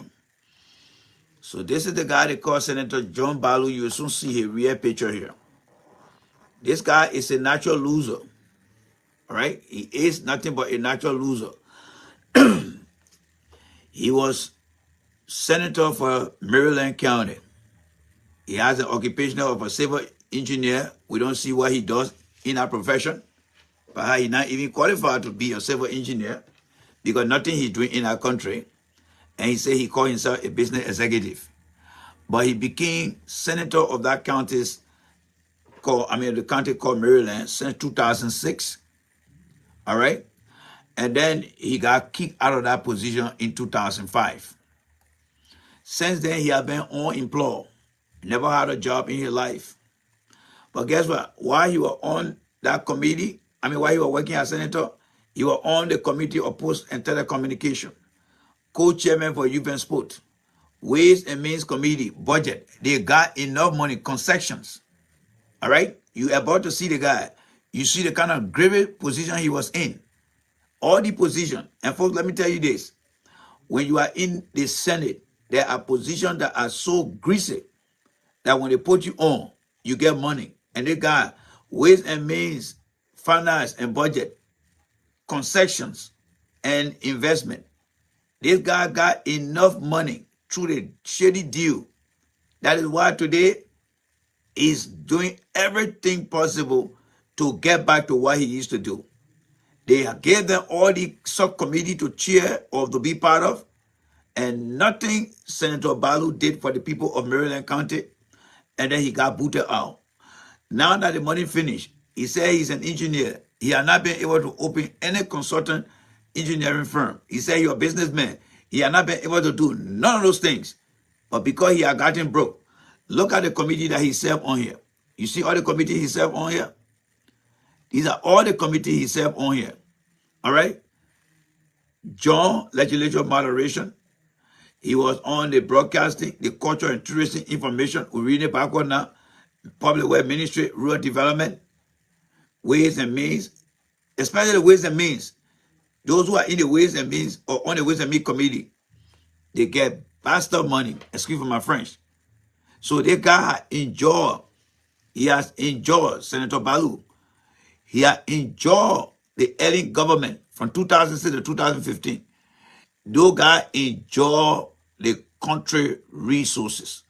They enjoy the country resources. So now he missing those things. And as you listen to the police officer, he now trying to come and justify things now. That's why he joined the Unity Party. These guys are not anything for them, for nobody else but for themselves. Let me show you again what he's doing around here too. All right? Let me show you what he has done here. Where is that video? There's a video here masquerading around here about him. Let me see where I can show you guys that video. He's passing around here and acting like he's so concerned about the Liberian people, which he's not at all. He is not in the interest of the Liberian people. Let me find that video for you guys here. Joining us online is Michal Cutler-Wunsch. She is Israel's newly... He is not in the interest of the Liberian people right now. Let me find that video for you guys right here. Let me find that video for you guys here. Right here, I'm going to find that video here. Good. I got a video right here. I'm going to try to download that video quickly here. Gentlemen of the press, Right. Let me try to download that video because they're quick to clear the video out. They're quick to get rid of the video. So once we get a video, then we'll try to download it quickly before they take it down. Because we will continue to keep these videos and continue to expose this guy here. And you know, like in the first hideaway, we discussed Joe Boca. Many of you guys got the message now that he's a very evil man. He's not going to change anything in our country. But he just want to go in there and go and get things for himself. Along with he and his cronies, they are only in there and want to get things for themselves. And that is why he's not going to win any election. Guarantee you that one right now. So let's make progress here and let's download the video here so that you can get to see the Balu guy we're talking about here. How crooked he is. Gentlemen of the press, He's not real. He is not real. So let's try to download it quickly here. All right, it's downloading. It's not a long video. Very soon it's going to get light up. And then we're going to go back to it. So you saw the Senator Balu guy, right? You know who he is now. This guy enjoyed from 2006 to 2015. He enjoyed what he now misses. And that's why he's coming back. So yeah, you see right here. Let me show you who the guy is now. All right. He's a hustler. He's a hustler. Let's go to him right now. This is him right here. So Hard Time had caught up with this guy now. All right. So this is the John Balu guy. Hard Time had caught up with him. He now say he's in Maryland County trying to show some kind of T-X-ray machine, all right, that would never, ever cross his mind when he was senator for all that year. Never crossed his mind that he should have done something for the people of that county. Listen to him right now. gentlemen of the press, Live Cam TV, wherever you are, we are at J.J. Dawson Memorial Hospital, where the Unity Party is donating this X-ray machine. The X-ray machine that was requested by the health workers. So imagine, this guy was senator, right? He was senator for all those years. Imagine, he was senator for all those years. That guy was senator for all those years. From 2006 to 2015. There's nothing he did for that county. But because he's so desperate, and he was on the Ways and Means Committee. See, the Ways and Means Committee in the House, they are like the finance people. At the executive level, the Ministry of Finance, the Ministry of Finance manage the budget for the government. In the House, the Ways and Means Committee on Budget, they manage the budget. They approve of the budget. That is where the guy was. So aside from his position, he was on the Ways and Finance Committee. Nothing he did with his money. Absolutely nothing. Nothing he did with his money. But because now he's out of job, every money he got, everything has gone completely low. He's broke, flat broke. He can dare run in Maryland County again because the people of Maryland know his work ethics. They know him. They know he's nothing but a self-belly driven guy. So what is he doing now? He's running behind Jeremiah Kuhn and Joseph Boyka them from the same corrupt group. Remember, they were there from 2006 during early time. And they abused the economy. He was part of the concessions. You just saw that. I showed that to you. He had misused every penny he had. But only to come today and want to talk about a Babati X-ray machine. Watch it. To Senator Jeremiah Pankun during his visit, he had promised to deliver, and he has delivered on his promise. Can you imagine? You were senator for 9 years in that county and looking at a refurbished X-ray machine. That's the one he proud. After 9 years, that's the only thing he proud to come talk about here. Remember when the police officer who you listen to said that, oh, we were trying to get the guy to Monrovia. But former Senator Balu, that's the guy there. When you heard the police officer saying, we were trying to take the guy, the RT guy who Central said they should send to Monrovia. And he's Barney King and said the guy going nowhere. Because he's a hustler. Senator Barney, all right? This guy is a hustler. He's nothing but a hustler. He goes around and only try to promote fake projects. All because he thinks by doing this thing here, people will give him up on the Unity Party. But let me remind you here, folks. Let me remind you about this guy here. All right? Let me remind you about this guy. Let's get back to the guy here. Let me remind you about this guy here. He's right here. This is the guy right here. That guy you just looking at there. Look at his profile right here. All right? Senator Balu. That's him right here. This is him here. He became senator since 2006. He was co-chairman. He was chairman on Post and Telecommunication. Big eating for him. He became co-chairman on youth. He became member Ways, Means, Finance, and Budget, concessions. Those guys ripped that country from limb to limb. Only to find out today that he's around here talking about a piece of refurbished X-ray machine. Listen to him again. We volunteer to offer to transport it.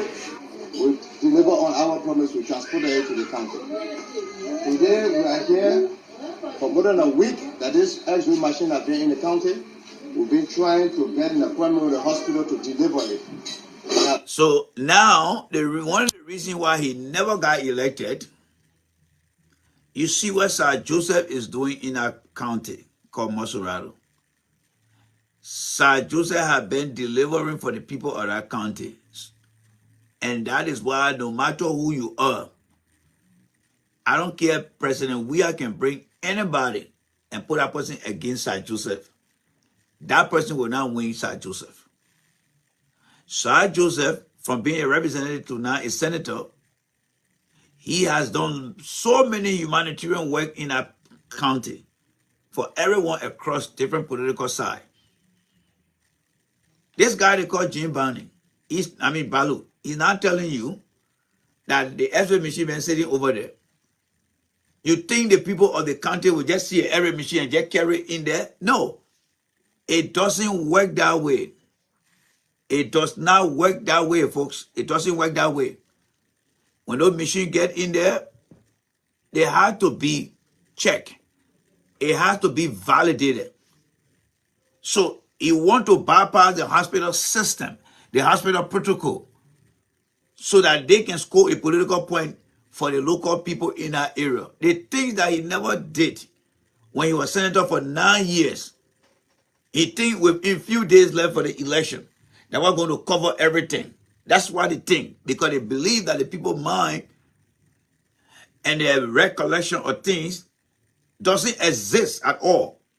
So whatever they see, they're going to embrace. But you are looking at a broke man. This guy is broke more than the church hall rat. That's who he is. Broke individual. One excuse after another. Very, very broke. One excuse after another. And today we decided we will come and deliver it. And as we speak to you, we've been here for almost an hour. And now one officer of this J.J. Dawson Hospital will come to speak to us. Just about 5 minutes ago, after waiting an hour, there's one doctor that came and said somebody will be coming. But this is what is going on here. Okay.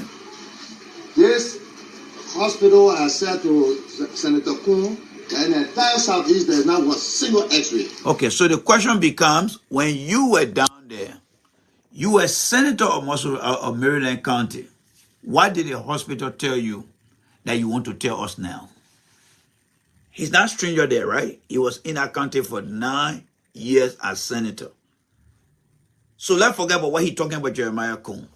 Why can't he talk about what he did for the county? Why can't he tell you guys what he did for the county? Look, our brothers and sisters, all I ask of you guys is to share the video here. There are evil people in our country. This guy is broke. He can travel to Ghana to work. He can travel to Guinea to work. He can travel to Sierra Leone to work. There is absolutely nothing he can do right now before even say come to America here. So his only hope is to put politics into things. It's like they're forcing that machine to be given to the hospital so that he can say, yes, you see what we did for you? So you guys should give her your vote. But the question here is, when he was senator for 9 years, what did he do? We just show you his profile, right? Just so you guys started to show me. You saw his profile. So the question here is, what did he do when he was senator down there? Let's listen here again. This is what we're going through in this country under this government. Somebody has offered to deliver this free of charge. So what does it mean by this is what we're going through in this country here?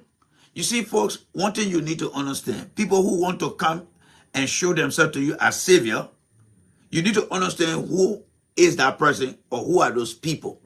This guy is not stranger to you guys here. He's not stranger to you guys. Let's go back to your history again. Because this is how we can determine fake people. Look at the guy here again. All right? Look at him right here. Just take a look at him. This is him right here. He was Senator John Akel Balu, constituents, Maryland County, political party, Unity Party. These are all his occupation. Became member of the Senate since 2006. He left, his term expired in 2015. They put him out. These are the various committees he served on. Question that I want you to ask him as he speaks. What did he do that he's not talking about right now? Because what you should be hearing about him, look, guys, when I was here as senator for the county, here are the things that we did. X, Y, and Z. These are the things we did for the county. But Senator left. Senator Unity Party left. Nothing the government has done. But he's not saying those things. You know why he's not saying it? Because they did nothing. They did nothing. All right? They did nothing. Keep that in mind. Let's listen to him here. Responding to the cries of the people, knowing and taking into consideration that the people from Maryland, if they had to do X-ray, they had to cross to go into the Ivory Coast or to travel the bad road to go to Monrovia. The people from Grand Crew, River G, everyone that will come there and go across. Today is available. And there's not a single person here who'll be waiting here for it. So, Senator Balu, what did you do that you can piggyback on and tell the people that when I was senator, you see, someone like Sir Joseph, if Sir Joseph ever decided to leave that senatorial position and venture into something else or retire someday, Sir Joseph will have the leverage, the proof to ask the senator that will be in his position And you know what he'll be saying? When I was senator here in this county, every year I brought in doctor with all borders. I did this, I did that for the people. But since I left, I'm not seeing this thing happening. Because why? We see what Sir Joseph is doing today. We are seeing it. This guy, you already saw his background. He became senator for that county since 2006 or to 2015. What can he tell you that he did for the people of Maryland County, where he now speaking on the hospital Palava Hut? That he did, that people can say, yes, when you were there, chief, you did this, you did that. We highly appreciate you for that. There is nothing Balu is telling you here. He's speaking, I have to say that he has no connection to any public office in our country. He's speaking that he never did anything while he served, while he was in our country. He's a new guy. That's why he's trying to tell you now, I'm a new guy. But look, we just show you who he is and who he was. You know everything about him. Do you think that somebody you need to come listen to here? You are looking at a mere hustler. These guys are not doing anything for the people of Liberia. They are only hustling for themselves. They are only hustling for themselves. They are only hustling for themselves. And that's what I want you guys to understand. These guys are broke, just like Joe Walker. They are broke like anything else. They misuse their opportunity. And only because they feel that election is coming. These are the people that really want to maintain the same system. This guy, you saw how long he served in that position. Have you heard him saying anything about what he did for the people? No. All he doing is just throwing blame here, throwing blame here. Oh God, our country. Until our people get to realize that these guys are just using their voting time. It's called voting remorse. Voting remorse. That's what they're doing. Voting remorse. Absolutely nothing. There is nothing the guy has done for the county that he's supposed to come and defend. Nothing. He is nothing but a mere beggar, a broker, a good-for-nothing individual. That's who he is. A typical useless individual. That's who he is. Useless individual. You serve in that position for 9 years and nothing he is saying over there to defend what he did when he was senator. You are looking at a freeloader. That's who the guy is there. A freeloader. Freeloader. That's who he is. A freeloader. Freeloader. Let me progress here and listen to the freeloader here. Hour. Why? Because they have been intimidated by the county administration, by the Ministry of Health, and all of these things here. And this is wrong. So do we have somebody now to receive this? No. You see what he's doing? They gather these good-for-nothing journalists to put on a show for them. Because how they can justify themselves. Then in the end, they'll say, oh, my man, yeah, I was there, I did it here, I was there, what is that for me? That's how the guys are. That's who they are. They are not in the interest of the people. This guy was senator for 9 years. And everything he has said so far, he cannot articulate what he did while he was in that role. Because as senator, these guys were making millions. They were making millions. Millions these guys were making. Look at the bowl the guy served on. Let's go back to the bowl here again. Let's go back to the guy bowl here. Anybody that understand how the Senate work? Here's the guy right here. Chairman, committee, chairman, post and telecommunication. For every time it's used to sit on the board, these guys will be getting $7,000. When you own any board, that's how much for you to sit down in a meeting. If you're in our country and you own any board, they got a custom, they got the cost board sitting fee. When you sit down for every meeting, you can say, okay, the meeting will go to that $15,000 we're getting. Every member on that board will get $15,000. It is said that 5,000 will get it, every member will get 5,000. They determine how much they will pay them when they sit on any board committee meeting. So let's say, for example, you go to post a telecommunication. I want 5,000 for sitting fee for that month. They will get that money. He come to the youth and sport. He co-chairman there. So as chairman here, you'll be getting more than people who are just the regular members. Then co-chairman on youth and sport. He will get money there. Then he became member of the Ways and Means. When they set and make this thing, they get money. Then he was also on the concessions and investment, public works and rural development, information, broadcasting, culture and tourism. They got almost everything. This guy had almost everything. But you know why? He abused whatever he stole. He abused it. He's broke. Remember, when he got on the board, when they are on the board, every time they go for a meeting, whether the LPRC board, MPA board, aside from their salary and all the little thing they get, check for them to sit down in the meeting, whether that 2 hours, they decide their own fees. Remember the board, we all going to get 5,000 each, and they will get them 5,000 each to go and put it up in a back pocket. They miss all those things. That's why when I tell you that they want to maintain the old system, that is what I'm talking about. That's why Joe Boca support. That's why Joe Boca support. That's why he favor. That's why he want those things then back. And that's why the people that are supporting Joe Boca, that's all they want to do. They want to keep that system. Every one of them that sit on any board, they determine how much they will pay them for that month. So don't see that useless guy over them. They are not in the interest of the people. He called himself an engineer, a businessman.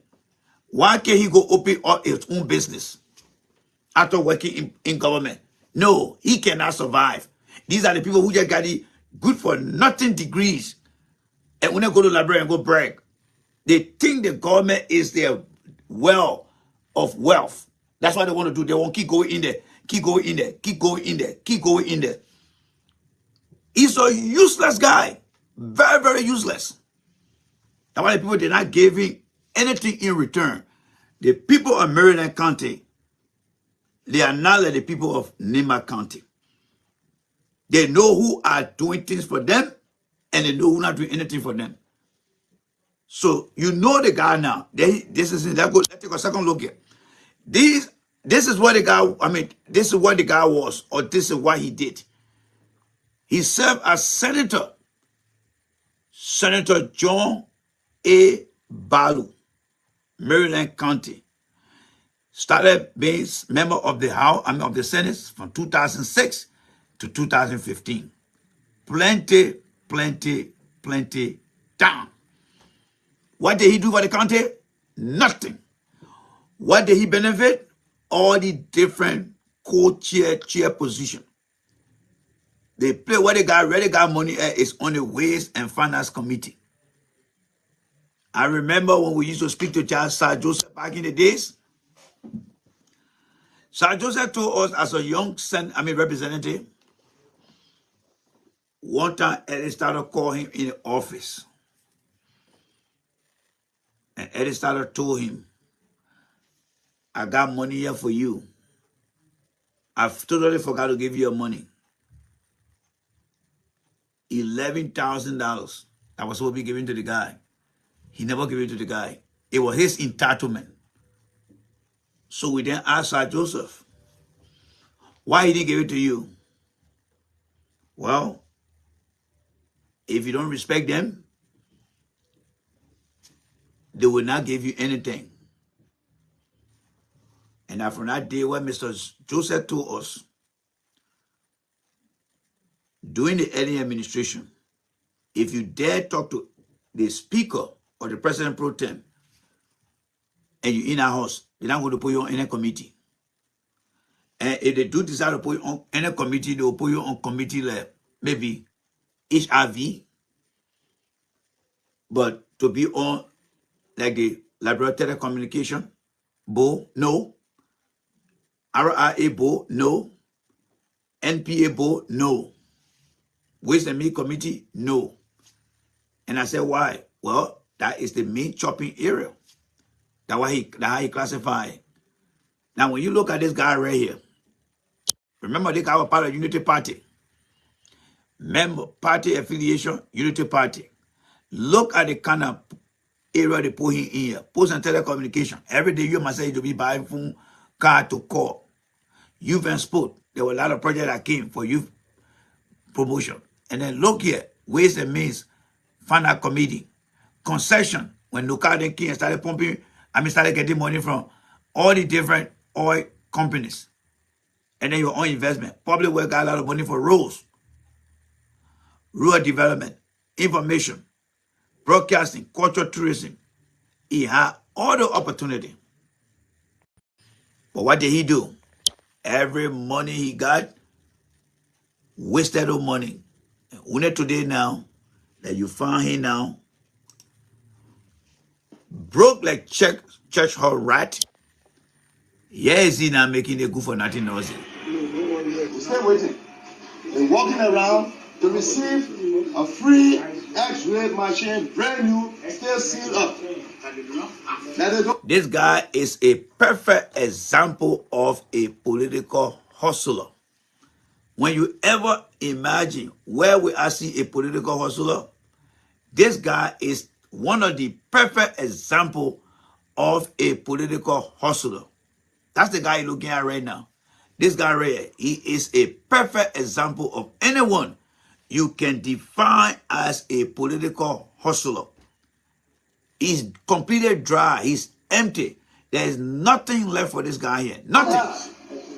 And people are suffering. Because of that, people are dying. I remember just a few months ago, a young man died because he had a fractured head. Okay, so when you were there, you see, that's how they believe that many Liberians live in present memory. That's why they don't talk about their past.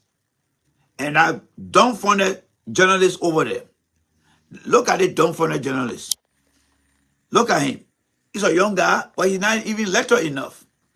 Because they are all being paid to come and displace themselves. Because a seasoned journalist will turn around and say, look, Senator Balu, you were here for 9 years. What was the condition of the hospital? Oh, no, he dare not ask that question. He dare not ask that question. So some of the journalists are part of the problem in the country rather than being part of the solution. And that's why I don't regard them. Because the very people they're trying to promote are the same people who disenchanted most of them and their parents to some extent. These are the people they want to support. Now you see when I tell you that George Weah is about making a better Liberia, and Joseph Boakai and his axis of evil want to maintain the same system. When the guy misuse the money that they ever earned, they abuse the system. Once they take them out of office, they go right back. They kind of lie again. But man, you were just here. Oh, my man, give me a chance, man. They know the people will not accept them, but they will go behind a political party. And they will come be talking, oh, the people don't get this. Why isn't he talking about his performance as the senator? Before we close tonight, let's forget about the guy. The guy is nothing but a political flunky. All right? A political flunky. That's who the guy is. A mere hustler. A broke, empty pocket guy. That's who he is. There's nothing nobody should listen. Even the dog in Monrovia and in Maryland County should not listen to Senator Barney. Senator Balu. He's completely empty. He misused all his money. Every money he had, he abused it. He's nobody. Now let's come to some other good-for-nothing group of people again. Ready for the one? Let's go to the other clown in here. Let's come to the other clown. Do you think the garden know that somebody that's going to add value to Liberia? Really? Do you think the guy going to add value? You look at these guys in here. They are only hanging on a piece of thread. And that's Joe Boakai. Do you think they know that anyone that's going to make sense? Listen to some of the nonsense they're talking here. And let's try to break it down for you guys. All right? But these guys got no character, no morals. Look at their faces. These are broke skeletons of individuals that got no hope and even no belief in themselves. That's what they are. Absolutely nothing the guy got in their life. Nothing. Make no mistake. These guys are getting old every day. They don't even have $5 in any bank in our country. Nothing. The only thing they're hoping on is to just pray that Joe Boga be something, which he will not be. These guys, they are not they are not people of ingenuity. They got no creativities. Nothing these guys ain't got. Absolutely nothing. Absolutely nothing. These are just a bunch of hustlers. Hustlers from anywhere that are looking to gain something. Look at the kind of disinformation, misinformation. You see, what America and them planning to do is called political polarization. Political polarization. They come up with a scheme to lie to the Liberian people. That is called political polarization.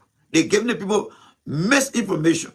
And then these two clowns here, these two clowns you're going to look at here, they are coming outside now to gaslight the political polarization that America and they're planning to say they would announce the result. Then the clowns now are coming out now with their plan by being very proactive. Listen to the kind of crap they're going to tell you, and then we'll analyze it. Just listen here. Developed. Look at over the last 2 weeks, gentlemen of the press. Unity Party has received the most significant endorsements. Yes. When you add all those figures together, then the electoral has won the election. Yeah, the nonsense they're talking. Just because a political party candidate endorsed Joe Boga, they are automatically assuming that everyone in a party they're going to support. That's how they're basing their math. But do you believe that? Why do people often say in our layman term, you born a child, but you're not born a heart? Today, Alexander Cummings, they gave their support to George Weah. Have you seen Yasini coming out and say, I'm going to go vote for Weah? This other guy they call, or what his name? I just forgot the other kid's name. He is going to go support Joe Boga. From what I'm hearing. Everyone from the ANC cannot going to go support. So if they clown come out, all right, these guys are clowns. These guys are a bunch of hustlers. They cannot survive in any environment. They can't go to Ghana to be out of value. They can't go to Guinea. They can't go to Ivory Coast. They are only right in a country called Liberia. They are hustlers. That's what they're doing. They're hustling right over there. They can't work for them. They work for them. There's nothing they can do. So now he coming out and telling you that based on the endorsement, that's why we automatically gave Boga the opportunity. But the question here is, how many of the voters have come out and said, we're going to go vote? If we were looking at numbers, when we are defeated them with 0.83%, why can't we say we don't need no more endorsement? Because our number, the same number, will take us through on me, Boga, one-on-one. Why can't we say that? Yeah, because we are got the number. We are won the first round with that advantage, right? So why can't CDC and the people say, you know what, we don't need no more support. Our number will still hold. Our number will still hold. But the people they're talking about, none of them got over 3%. None of them got over 3%. So what sense does that make? But these guys feel that the environment and the people they're dealing with in the environment, they think that there's false narrative, there's false logic, illogical explanation will give them reason for people to believe. But we will bore hole through those things and what we do. And we're not only bore one hole, because when they bore in one hole, we'll bore two holes in all of them to see the sun being passing through them. Because they are a bunch of sycophants, bunch of fools that I call opportunistic Unity Party people. They are opportunistic individuals that are willing to lie. Look at the other guy here that looking up here. Look at the other guy here. Look at the other guy here. Look at the other one here. This is the guy who quit to take off his pants because he broke. This guy served as one of the deputy minister at the Ministry of Information. What has he done since that time? Nothing, nothing, nothing. Want a lead government job? Nothing. These guys are just a bunch of hungry hyena wanting to get back in government to do nothing. This was the main guy here who started distributing the list. This guy right here.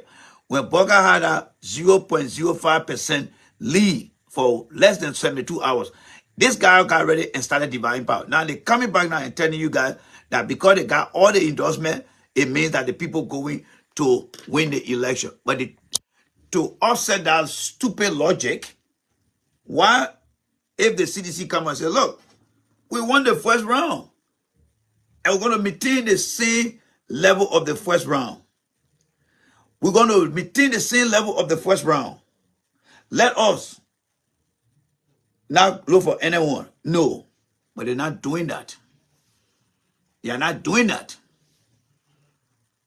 Because they still believe that they still need more. So the clowns coming out now and telling you guys, oh, because we got more endorsement, does that guarantee you? It's like a blank check. Or it's like a check they're giving you, but how sure are you that that money in our account? Somebody endorsing you does not mean the money is sitting in the account. Because on the day of election, didn't Joe Boga got endorsement during the second round? But what happened to that endorsement? It fell flat. Right? It fell flat. But that's how they misleading the people back there. An endorsement is not an automatic win because you don't control. It's not everybody saying that here is our vote. If they were bringing all their vote, let's say whatever number the Abeton guy got or the Akko people got, if the rule says the number they got in the first round, we are bringing that number to you. Nobody going to vote. Then we have a case to argue here. To say, you know what? Whatever number Abeton got, he taking that number and giving it to you. That will boost your number up. We're not going to go look for people who can't vote. That's not the case. Everyone going to go back in the line. Voter fatigue will be part of it. Honor voting will be part of it. People could die before even election. People could travel before the election. They're not considering all those things. But they want to come in and tell people, oh, we got enough endorsement. Since when enough endorsement qualify you to be elected for a position? These guys are lying to these people.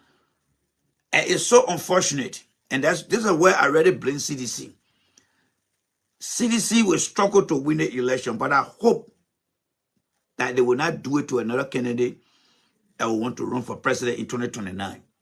That is the poor communication. Those who are in charge of CDC communication, they really got CDC to work hard and not to work smart. Because what we are explaining here, the Labrampo got to understand this thing. Even those in the opposition, they got to hear it. Nothing else they will say but sound speaking. Since when endorsement automatically qualify you to be in the lead? Since when? Since when? It doesn't work because there are factors that could impede the endorsement. People will not go online as the way they think it's supposed to be. No. There are some people that will say, I'm not voting. Just because my people say this, I will not do it. Look at Akko, for example. Some of the people who went to Akko, that went to Joe Boga, and some of them went to George Weah. Look at Liberty Party. Liberty Party went and split. Some went to Cummings, others went to Boga. Who ended up winning Grand Bassa County and Riverside? George Weah. Is it because the two parties split and they endorsed the other two? Does that mean that Grand Bassa belong to either one of them? No. So the first logic the guy is using, we are actually bleaching those lies and we are destroying them. We are destroying them. We are destroying them. And if we were to look at how many endorsements George Weah got, for say how many endorsements, you see the same logic they're using is the same thing I got there running to Maryland today. They were good for nothing, low manner individual that sit on spoon. When George Weah came up with all high 70s, mid 80s from the southeastern counties, what were they saying? Oh, all the counties in the southeastern region, NEMA number will knock it out. But that was not the case. Mr. Weah won in the end. Because with all the county Boca won, Mr. Weah still have an edge. That tells you that George Weah is still popular. He's still popular. So if I were there, I'll be worried about the popularity of George Weah than having more of what? Endorsement. Election, there are two things happening in election. Every candidate, there are two things the voter look at. One, they love you or you are popular. They love you or you are popular. Many people love Messi, but he is not as popular as Ronaldo. That's why today Ronaldo got the highest following. The highest following because people like him. That's why most of the time on Facebook, they will always tell you to hit that like button. Because the more people like you, your stock go up. George Weah is popular. He is popular and he's still liked by the people. The older people then that behind Joe Boca, they love him because they share the same environment. And that's what the election shows. When George Weah won with that 0.83, it still shows that there are some fraction of people that still love him. Still like him. That is why you see Unity Party people, they know the popularity of George Weah is still high. That is why they come out with all these scams. Oh, we'll call the result ahead of time. We will try to go out there and say we got more people who are endorsed. So they're trying to make themselves to be in the bracket that they would never find themselves in if it comes to fair competition. And that is why we are here to embarrass them. So let's listen to the clown them, and then we'll be out of here right after we get done with them, all right? So let's listen to them. We got endorsement from the third place up, endorsement from the fourth place up. Appleton received 40,000 plus votes. The fourth place up, Ako, by the way, His Excellency Lucini Kamara went with our leader, the national leader, like Roy Basso, the current lady Basso. He's going to rally. So they're rallying the people on the other side. Ako received 35,000 plus votes. You understand? The party that took fourth place, the Liberian People Party, LPP, of course, of a respected lawyer, a legal luminary, Councillor Tier 1 Gonglo, received 26,000 plus votes. You understand? All right, so let's try to make sense of this, right? By Tewo Gonglo receiving 26,000 votes, let's look at it percentage-wise across the entire country. What does that 24,000 votes against the 2 million people? Tewo Gonglo vote unekin higher in the county he's from, Nema, and in the at the boundary between Bon County and Nema. That's why he got all the higher votes. So if he looking at that endorsement, is that the only reason why he want to praise the man today?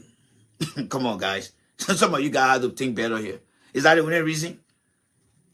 That man did not go in the Southeast to say he got number here, he number there, and number there. No. You only looking at a percentage of a county population performance, not the country general tally population. Then you want to talk something. That's why he should be discussing is the percentage against the total tally. The one that says 0%, 50%, and 100%. How much did he perform across the 15 counties? What percentage did he get?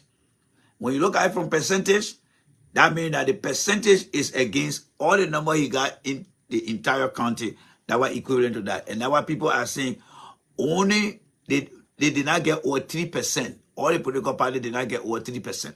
So all that number he called it, they just call it the BB numbers, but it means nothing. It means nothing. But they believe that their followers are not looking at this thing here from an analytical point of view, and that is from the percentage point of view. When you ask them, other noise they're making, say, okay, can you equate that? If you put all of them together, how much percentage does that equal to? Now, when they give you that percentage, which they would never do, then you go to Joshua endorsement and say, okay, collectively, all the people who endorse you, Joshua, what is that number? I can guarantee you Joshua number will be higher than all the thing they're talking about. Because at the same illogical analysis they were giving when Boka was getting high number from from Bapolu, from Lofa, those clown, those fake document issuers them on a platform called Spoon. They saw 1% number from Lofa. Oh, they made number big. But what did we tell you guys? Bring that number and then put it on the national tally and see what that number fit. Where does it fit? For us to understand. Where does it fit? So when you see them making all the other, oh, we got the country here, do not be fooled. When I ask them, what does that number equate to percentage-wise? Because the percentage will shrink that number. I don't care how big that number is. The percentage will shrink that number. So you ask them, the 26,000, the 40,000, what percentage did he get? Because if they had that number, if they show that number in percentage, I bet you that number will drop to 3%, 2%. You say, oh, but then that number not enough. But because they feel that the people don't understand the deeper background analysis, they just go, oh, we got this one here. We got Abiton, we got this, we got that. Don't be fooled by them. Because that's who they are. They are not smart people. But they want to play it smart. But we here will break them down. The entire result, the entire election result, the opposition did not get up to 3%. All of them, they did not pass 3%. Coming did not get his 7%. Even if that was 2017, I would say yes. I think Coming got 7%. That's something. But all of them did not get up to 4 or 5%. None of them got that. And then you want to see the clown in here coming to come make fool of the people here. Every one of these guys, you see, the Joseph Boka and his people are very dangerous set of people. Joseph Boka in his inner circle, because Joseph Boka is Joseph Boka is someone sitting in the onion. You know, the onion got so many rings around it. Joseph Boka is in the middle, and there are layers of onion around him. The first layer next to Joseph Boka are the criminals, the killers. Brent Johnson, Bud Naked, Stanton Witherspoon. Those are the people close to Boka. And you know their character already because we already discussed that here. Then you got the other buffoons who are also of that main layer that are in the business of polarizing, gaslighting things, and lying to people out there. Like what you're hearing from these guys. And everything you guys are doing does not equate to any better future. They want to maintain the same system. All the guys you see here, they were in government. All the guys you see, they were in government. But the question here is, what did they do? What did they do with the little money they got? What did they do? So the reason they want to maintain the system, and they're fighting hard to do so, they get there, they get enough money, they bullshit around, spend a lot of money on building homes, sponsoring girlfriend there. By the time 6 years over, when they lose power, then they come out to the simple again. Oh, they put that correct. Then they go back in the line again. Then they come again. And after doing everything from years to years, next thing you realize, no better in the country. The country remains unchanged. And that's why we must stop them now.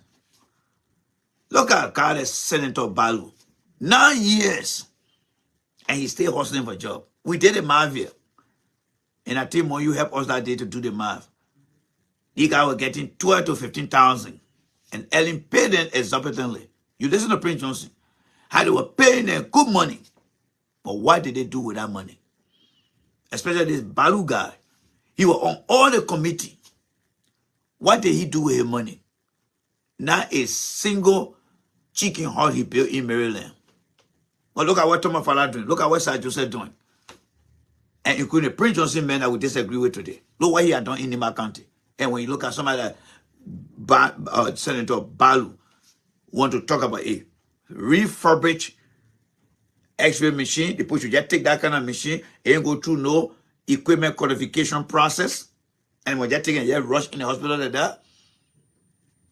Does he understand about equipment qualification? A piece of equipment that comes from a manufacturer has to be tested. It has to go through a series of process to be put on the floor. But he just want to put to grab it now in the present while the camera out there. Yes, guys, this is what we're doing. These guys are just hurting our people with betray over betray and betray over betray. And like Joe, I can say, when will they learn? When will they learn to do the right thing? We're going to combine the two videos tonight. I'm going to play them until in the morning. Right after here, the first section and the second section, I'm going to combine both of them. We will play it for the people in Liberia. Right now, I'm going to 5 o'clock in Liberia. We replay the thing on my channel. The Liberian people need to understand this thing here. These guys just believe that the country should remain with them. They come to power, they misuse, abuse the system. And then when they get voted out by a generation, then they go back in the land, they come back and start acting that they are like the advocates. Let's listen to the clown here again. When you combine all of those, in addition to that, we have received more than, I think, 7 endorsements from other political parties, other than what I've just named to you. In addition to... So all the political parties, it's one thing to list the name of a political party, but what percentage are they coming with? These are the guys that can really embarrass us as black people. And when other people look at us and say, does he really understand what he's talking about? Or he just saying things because it sounds good to his own lay understanding. What value are these parties coming with? We're talking about the numbers. And what does that number equate to when it comes to the percentage? Because the percentage that people gain, are those numbers that he's talking about, are they in the high 20s? Are they in the high 30s? If they're in the high 20s, 30, I will be concerned. But these numbers are in, even they are still in decimal, that is, they are 0.3%, or they are in single digit. And that's something you want to kind of talk about here? Endorsements that we receive from different legislative candidates and the ordinary masses of the people of this country. When you combine all those numbers, Unity Party has won the election. And Mr. We are... Wow. Wow. Wow. These guys are not going nowhere yet, and they start lying to people already. So, sedition, all you need to tell them to counter that. We won the first round. No matter what you do, we still have the edge. That's how you shut it down in the conversation. Who won the first round? With everything you're seeing. CDC won. All right, case closed. We're still going to win. We still have that edge. So all the people you putting together, they will still be chasing after us. And the people that are coming to join us, it will still be added up to our number that exceeded your number. And that's how we win you. And let's see how to argue that logic. Because your logic makes sense. You have that edge. And so you'll still be adding on. No matter who they are, you're still adding on. And realistically, the people from the Abiton Party, all of them will not vote for Abiton. The people from the Liberty Party, they all will not vote. So since CDC still got the edge, tell them, no matter what endorsement you get, our only thing is let all the people come on our side. Our percentage will still be increasing. So you all will be doing, catch me if you can. So when 10 people go in there, 5 people join us, our number still going up. The only way you will defeat us, unless 10 people go in there and nobody come to us, and it happen more than 20 times, then you're above us. But as long as you got people going on your side and people coming on our side, we'll be above you. Simple logic. But these guys are trained to lie. You know, Boga is a natural liar. This is a man who lied to a fuller businessman. I don't know why he went to the Muslim church today or the mosque today. People are looking at him because the same fuller man in the town that he lied to, that he told the man the Bidego and not say he saw the Bidego, he now coming back to the people who he fooled, one of theirs, and said the Bidego was not the same Bidego. He coming back to the people. And by the way, when you look at Joe Boga in a more, it's like his battery failed. Because, watch Joe Boga. When Joe Boga did not pumping with that steroid, when he come from Ghana, they feel pumping with that steroid, he can look very fresh. His face can be looking fresh. Whenever you see Joe Bugger face looking like it getting dark, he getting darker, the battery is going low. That is the situation that people are going to be facing here. We got to expose these things. The few days, in our campaign, he was soon fly to Ghana the few days. Yeah, watch. He will soon fly to Ghana. He will soon fly to Ghana. Because the guy here waiting there without injection, you're going to pump him again. After a few times, he come back. You can't live like that. The old man is suffering that body of his. He's suffering that body. That's why he's doing it himself. So he went to the people most today. He sat up where he couldn't even get up. Because he was not able to get up. The battery low. He cannot do anything. Nothing he can do. He couldn't even sit down on the ground because he was not even going to get up. It was going to be so shameful that people were going to put their arm on him and lift him up. Because camera were all rolling. All right? The camera were all rolling. And you know, so he went to the people church. To the people mosque. I don't know why he asked Allah to forgive him. Because he lied to a fuller businessman. He lied to, my sister Vivian Lavi. He lied to a fuller businessman. So that sick Birigo. And at the same sick Birigo story he brought in 2017, he got denied. He tried to bring the Birigo story back. This election, it's not working. It's not working. So why is he doing that? He's coming back now with fear mongering, fear tactics, the ability to threaten people. And at the same time, they try to polarize our election. And they try to instill what we describe as gas lighting things. They want to lighten things up by giving people more reason to hate the CDC government by putting on lies. These guys back here, they already telling you that because they get this so-called endorsement, they're giving them a check, but there's no money in the account. That's what they're doing. They're giving, the endorsement is like, yeah, the check, yo, that $500 check. Well, don't run to the bank. Make sure that check is, that money is already in our account. It's not going to bounce.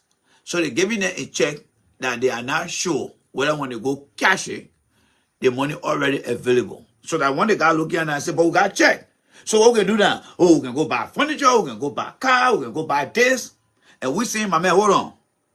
It's one thing for somebody to give you a check. But are you sure that money is in our account? They're not thinking that way politically. They just see the check and say, oh, my man, we okay. Oh. We okay. We okay. But CDC is telling them, my man, we already got money in our account. We know we got 44,000 in our account.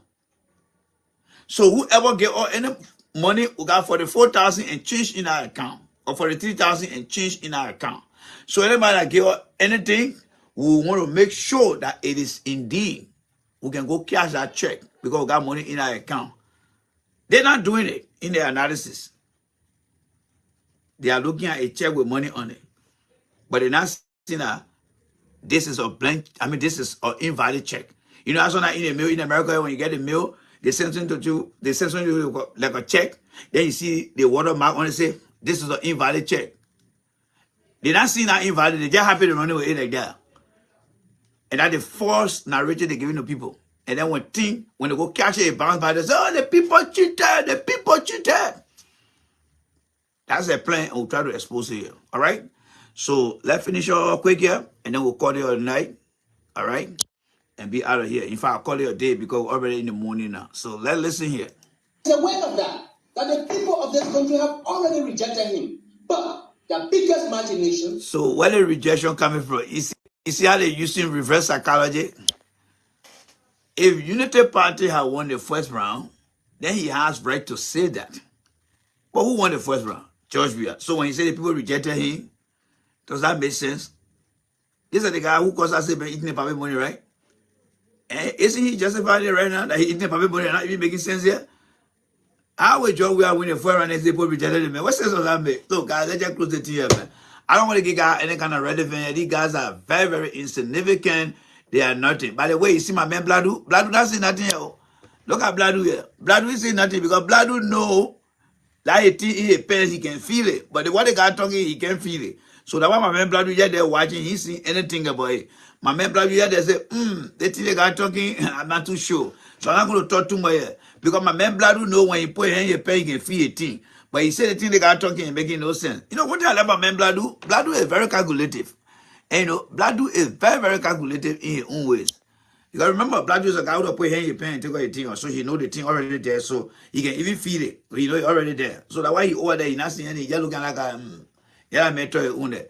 So my man Bladu, he is a smart guy. He's not going to rely on blind check. That's why he's not talking to me, because when people waste, like brother said, when people waste, that means that what the guy say when team backfire, and we come back to the video, Bladu will say, my man, I was there, homie. I didn't say anything. That's what Bladu is doing. All right. So guys, thank you guys so much for the night.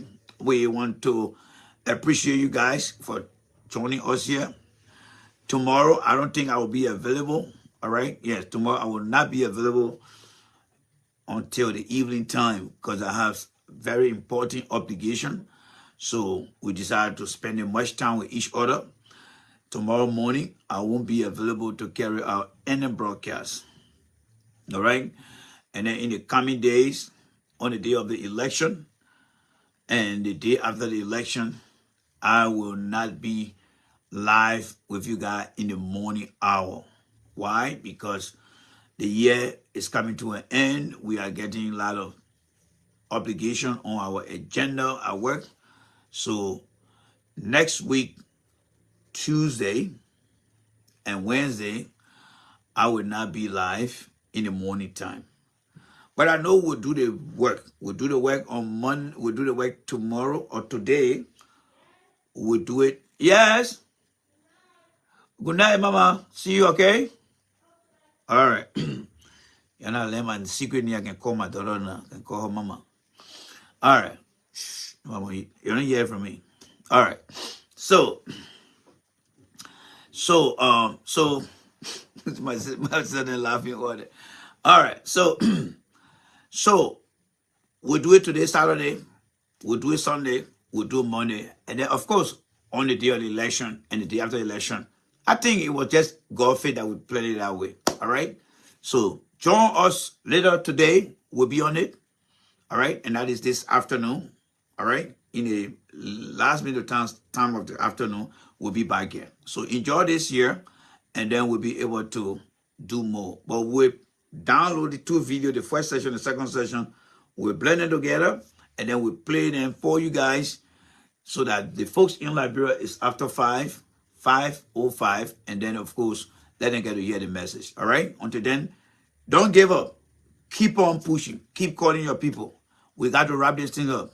And next week, kind of this, we want to start to celebrate our victory. Until then, God bless you guys.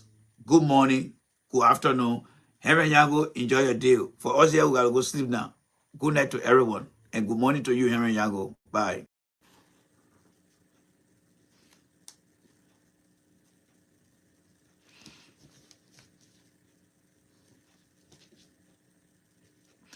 Hey guys, good morning to you guys there. This is Jay Randy here. And thank you guys for joining me this morning. It is Veteran Day in the US. So it's a holiday, a federal holiday. And I believe some state also going to observe this day. So welcome to every one of you guys. I don't know what I put in the topic this morning. I think I did. So it's Veteran Day, a national holiday, especially at the federal level. So please join me and let's enjoy the day with a lot of discussion. So let me see here what I need to do here.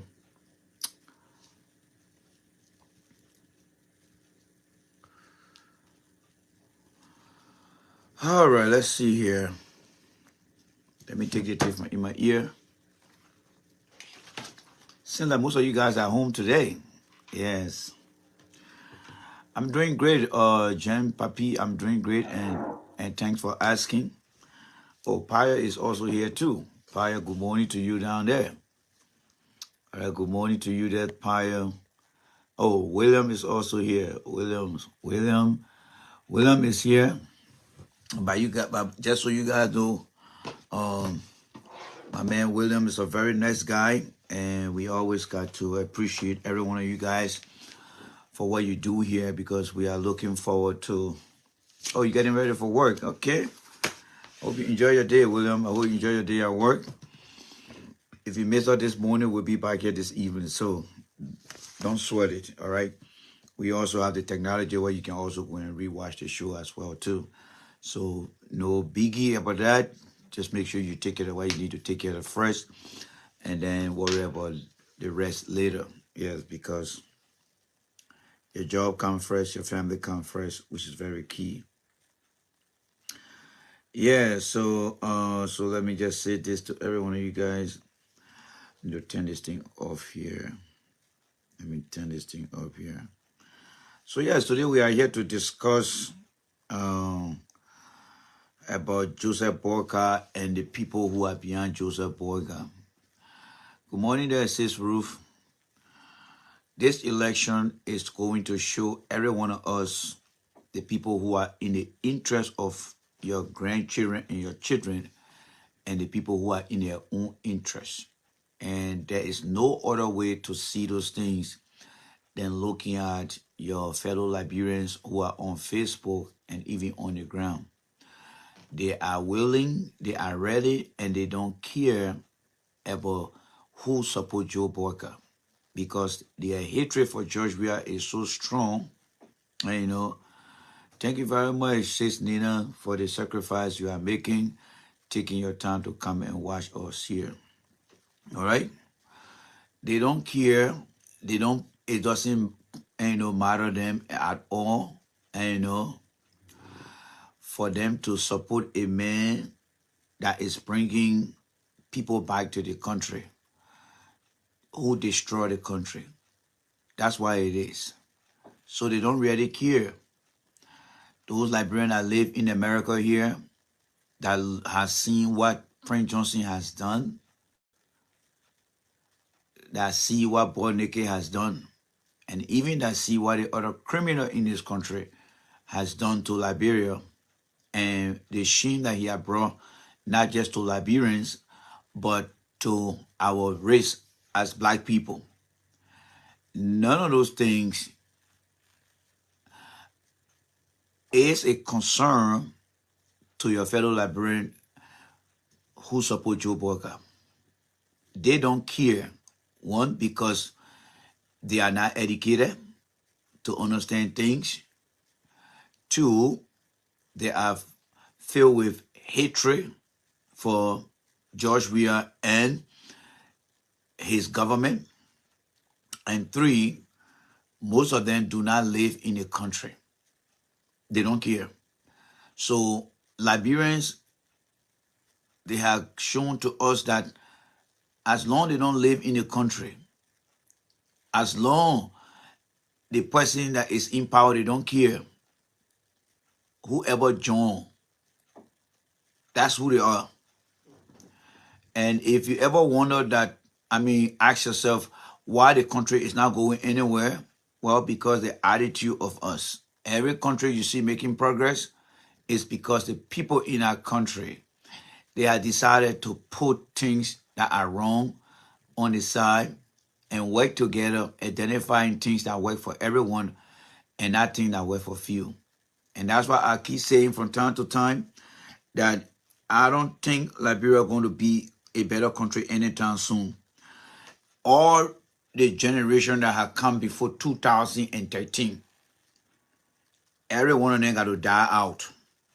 Then the 2013 generation, by the year 2050, will be in charge of Liberia to take Liberia to the better place. So for us here, we are just showing what we are all about and what we're going to be doing until our country destroyed. You look at God at Joe Boyka. This man is sick. He had never came out to tell you guys what is actually wrong with him.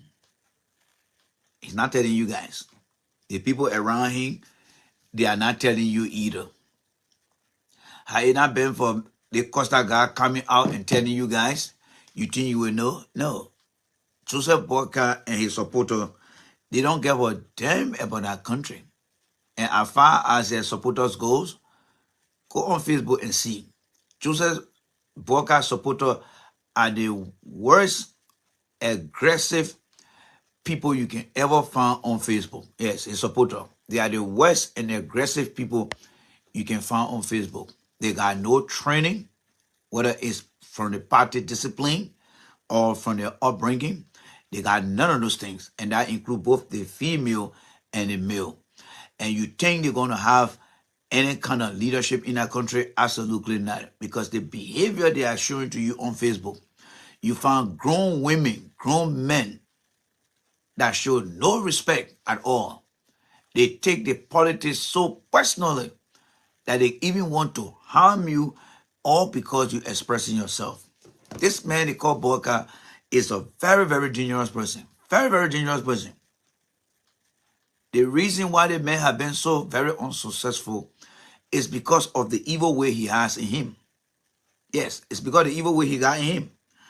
All right? So let me just take my time here and share this video here and see what we can do here quickly here. Let me do this thing quickly here. All right. So I don't blame what Costa is doing today. I really don't blame Costa. I do not blame Costa. Whatever Costa is doing, I think that's how nature has decided that it would turn out to be. The people behind Joe Boyka, they are very, very tribalistic. They are very, very aggressive. And they got no respect for human right, for human dignity. They cannot stand the criticism that George Weah is going through. I'm telling you. These people behind Joe Boyka, they are not like the people that you guys are that are supporting George Weah. The people behind Boyka are very aggressive, rude, and have no respect for democracy. You know where they're getting that behavior from? They are getting that behavior from Joe Boyka. They are getting that behavior from Joe Boyka. You see how old the old man is? There's nothing substantial he has done in his life.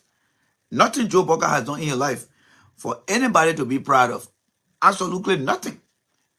Nothing. All he has been doing throughout his life is either trying to trick other people to get money out of them, or he's going out there and gossiping about other people who try to help him. That is why Joe Boyka has not been successful.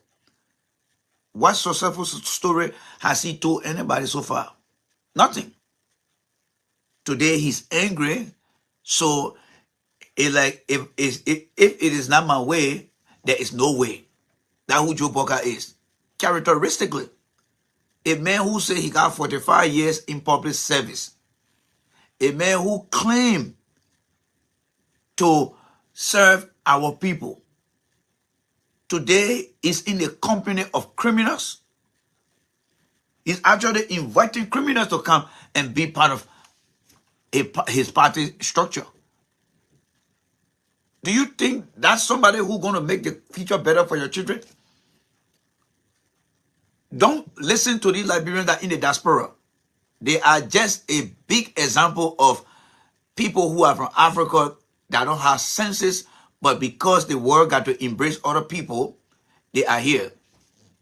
These are people who are supposed to be sitting down and say, look, Joe Boyka will agree to support you, but someone like Prince Johnson, someone like General Bud Naked, someone like Stanton Witherspoon, these people should not be on your bandwagon. You see, Liberian, God has shown us everything on both sides of the planet. God has shown us everything on both sides of the planet. Liberian back home, who saw the war, who know the major actors, you know them. Those who are in government today, like Prince Johnson, those who are in the society today, because they are giving them some forgiveness, General Bud Naked. The generation that did not see these people, they know about who they are, right? Because people tell their story to the younger generation. They know, both in the diaspora and back home. Now, right in America here, where many Liberians live, you got another criminal who is on his way to jail. He came to this country and decided to defraud the system here, Today he's a felon, a criminal. God has shown the people in the diaspora another bad actor. Do you know that Joe Boca decided to take all these people, irrespective of the information about these people? Joe Boca has decided to bring these people into his party. Fellow Liberians, put your party sentiment down and let's look at our value. Let's look at our decency. Do you think these people belong in the forefront of our future? Absolutely not. You see, Joe Boca get up in the morning, he does not think about his future. Joe Boca get up in the morning, he thank God to see that day because he has no future. And because he has no future, he is willing to do anything that will destroy the future of the incoming generation. If that means doing deal with the devil, doing deal with the criminals, Joe Boca is willing to do all those things. And God continues to reveal to us the human being, the character that Joe Boca is. And that is why some of us are here to let you guys know. That old man doesn't have any feeling for that country. He does not have any feeling. Whatever Costa is saying, it was by design. This is something that God had pre-planned that it was going to happen. Whatever Costa discovered about this old man is something that God pre-planned. He could have gotten away with that. But because God did not let that plan he had, that is why he's coming out today. And that is why he sent Costa over there. How many of you guys don't know who Costa is? Everybody know who Costa is, right? When President Weah called him in 2017 and said, let's make things happen, he brought the news out here, right? That was God's purpose. That was God's purpose. God said, well, I would use you to go out there and say things. Everything that Joe Boca did that became known to Costa, that you know today, and you holding your mouth from dropping, is because God purposed those things. And God said, this man is a wicked man. I will bring somebody in his midst that will actually come and expose him. And that's why God sent that Costa guy over there. If you look at it through the lenses of God's power, that's what God did. Joseph Boca is a man who belongs to the devil. He doesn't belong to God. The people who commit devilly act in our country that kill people that we saw, those are the people that Joe Boca decided to bring around him. Not even Ellen. Ellen may have done some political arrangement with Prince Johnson. But did you see Ellen hanging out with Prince Johnson like the way Joe Boca is? Do you think Ellen was going to take any vice president from Prince Johnson and say, I want you to win Nima County? Ellen 2 terms, she did not do those things. Because Ellen know that Prince Johnson got blood on his hands from the innocent people he killed. And there's no way Prince Johnson will come and say, here is somebody here. Take this person here and go do it. Joe Boca is doing deal with the devil. Every one of these people who you see today supporting Joe Boca, look at their character. Don't look at it from the politics side. Look at it from the characteristic side. How do you feel the people who General Bodnik killed their innocent children? How do you think they're feeling today? These people thought that the net men were behind them. But no, Joe Boca is bringing that net men right before their eyes. Perhaps some of you guys didn't see the degree to which these guys harm Liberians in our country. Some of you guys didn't see it. Some of you guys don't see it. Joe Boca is a representation of the devil. The devil that won't reign through all our country and shut things down. Joe Boca is the remaining person. And that's why he's breaking all the evil things by Right now, Joe Boca is giving the devil the ground to dance. You know how our people who died today feeling today? Today is Veteran Day in America. People who died to keep you and myself in this country to be who we are today. The American people celebrating them. They are remembering those who fought and died, and they are honoring those who still survive because they were good people who fought for freedom of this country. You got someone like Joe Boca, people who kill innocent people, someone like T. Council Ravel, a man who are living your life. Prince Johnson look at the man, just kill the man. Walter Allison, wife of the former defense minister.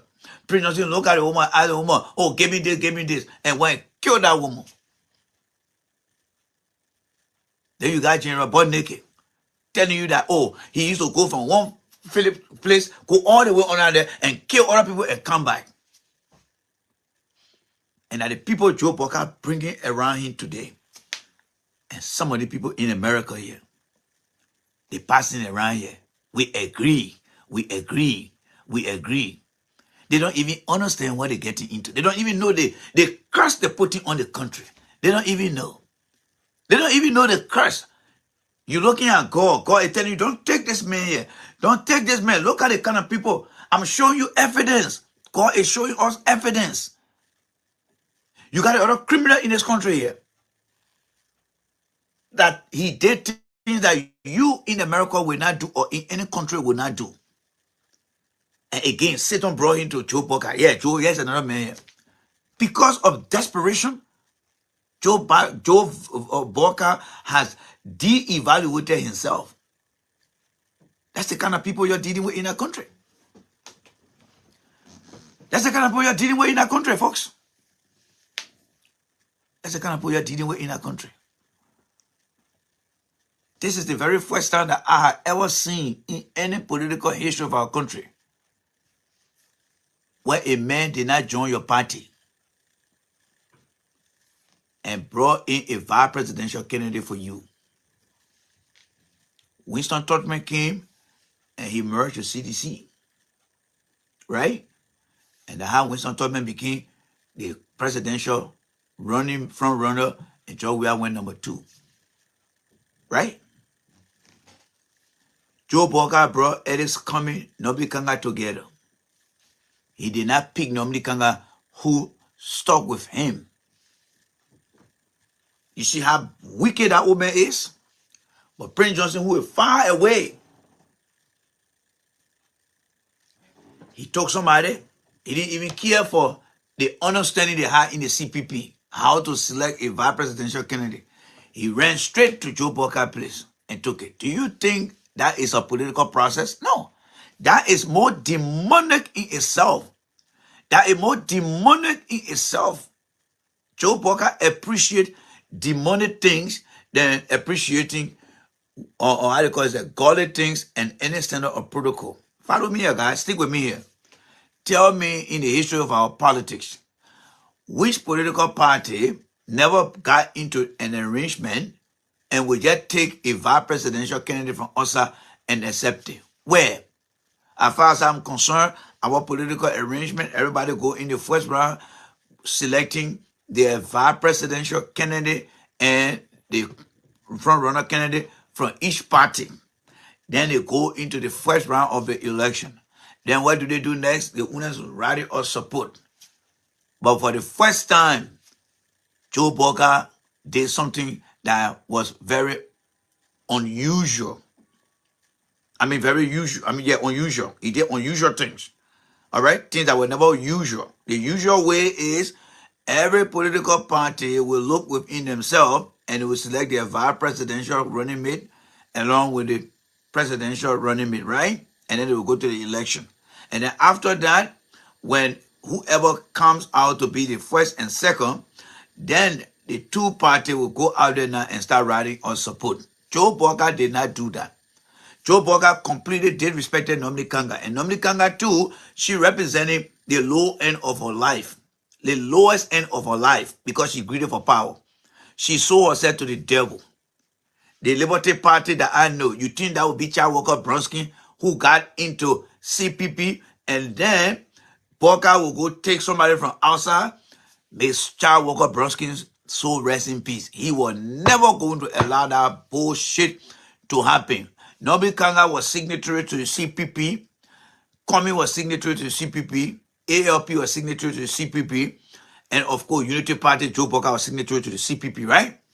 Did you guys see Prince Johnson around there? No. So how come Prince Johnson just bamboozled his way and went straight and said, Joseph Boca, take my vice presidential candidate?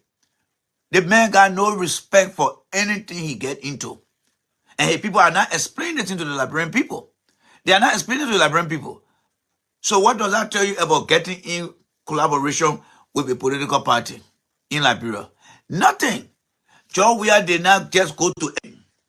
He did not just go to MPP and take what the person name or Joel Howard Taylor. No. MPP came and they changed the whole Congress for Democratic Change to the Coalition for Democratic Change. So that means that MPP all them came under that coalition, right? Remember, Ellen Johnson said it before she left office. The Unity Party, the UPP, the Liberian Action Party, she merged all of them together. All of them together. She did not merge the Prince Johnson man. I don't know how to call a party, ND something. She did not merge that with him. So Unity Party already got other party that had already been umbrella underneath itself. But look what Joe Boca did. None of you guys been reading into this. But I want you guys to read into it because on the platform here, when we come to discuss it and say Joe Boca got no integrity, there are so many underlying factors that we can present to you guys. But because of the sake of time, we respect your time, we respect your other places. Once in a while, we'll come and be giving it to you guys here. Joseph Boca has no integrity. All right? No integrity at all. You see what Cummings did? When Cummings broke away, the Liberty Party section of it was Charlene Bronsky, right? So what did Cummings do? Cummings went and told Charlene Bronsky. So, okay, the piece of the Liberty Party here. Since Charlene, you came with me, you member of the Liberty Party, I am going to take you to be my vice presidential running mate because we are part of the CPP, but we split ourselves and you join me. Why didn't Joe Boca do such a thing? Why didn't he do it? And he went to the second round? Because Joseph Boca knew that he was not going to win anything and he did not trust Nnamdi Kanga to take him to the second round. That's why he saw his integrity. He saw the party value, the Unity Party value of only recruiting with inside and went and brought an outsider into his party. That means Prince Johnson had invaded the party. And that's why you see today General Bondeke, they all of them coming in because they know Joe Boca got no control. He got no system of administering things. That's why you see criminal center will say, oh, but you know what? I can go to Cummings, I can go to Weah. Joe Boca is a man, he got no value. I'm going down there. I'm coming with my criminal record. And he will accept me on a silver platter too. And then next thing you know, General Bondeke said, but wait up, all the time we're here, we're quiet here. Neither ALP, CDC, Unity Party, Honor Ellie, all the other political party, nobody knew me. But guess what? This guy is the devil. And the man say he can see things. General Bondeke know that the devil that you were once serving is inside Joe Boca. And that's why he getting you, that's why you going after Joe Boca. That's why he's supporting Joe Boca. Remember, the man say you knew what? Yahweh, something like that. The man know what Joe Boca is in. Those guys are possessed by the devil. Those guys are possessed by the devil. You're not seeing nothing. You're not seeing no things. The devil is gradually creeping over Liberia again. The devil is creeping over Liberia. I don't talk about God business too much on my platform, but something is telling me, why would Joe Boca look at people who have done devilish things in our country and he having pleasure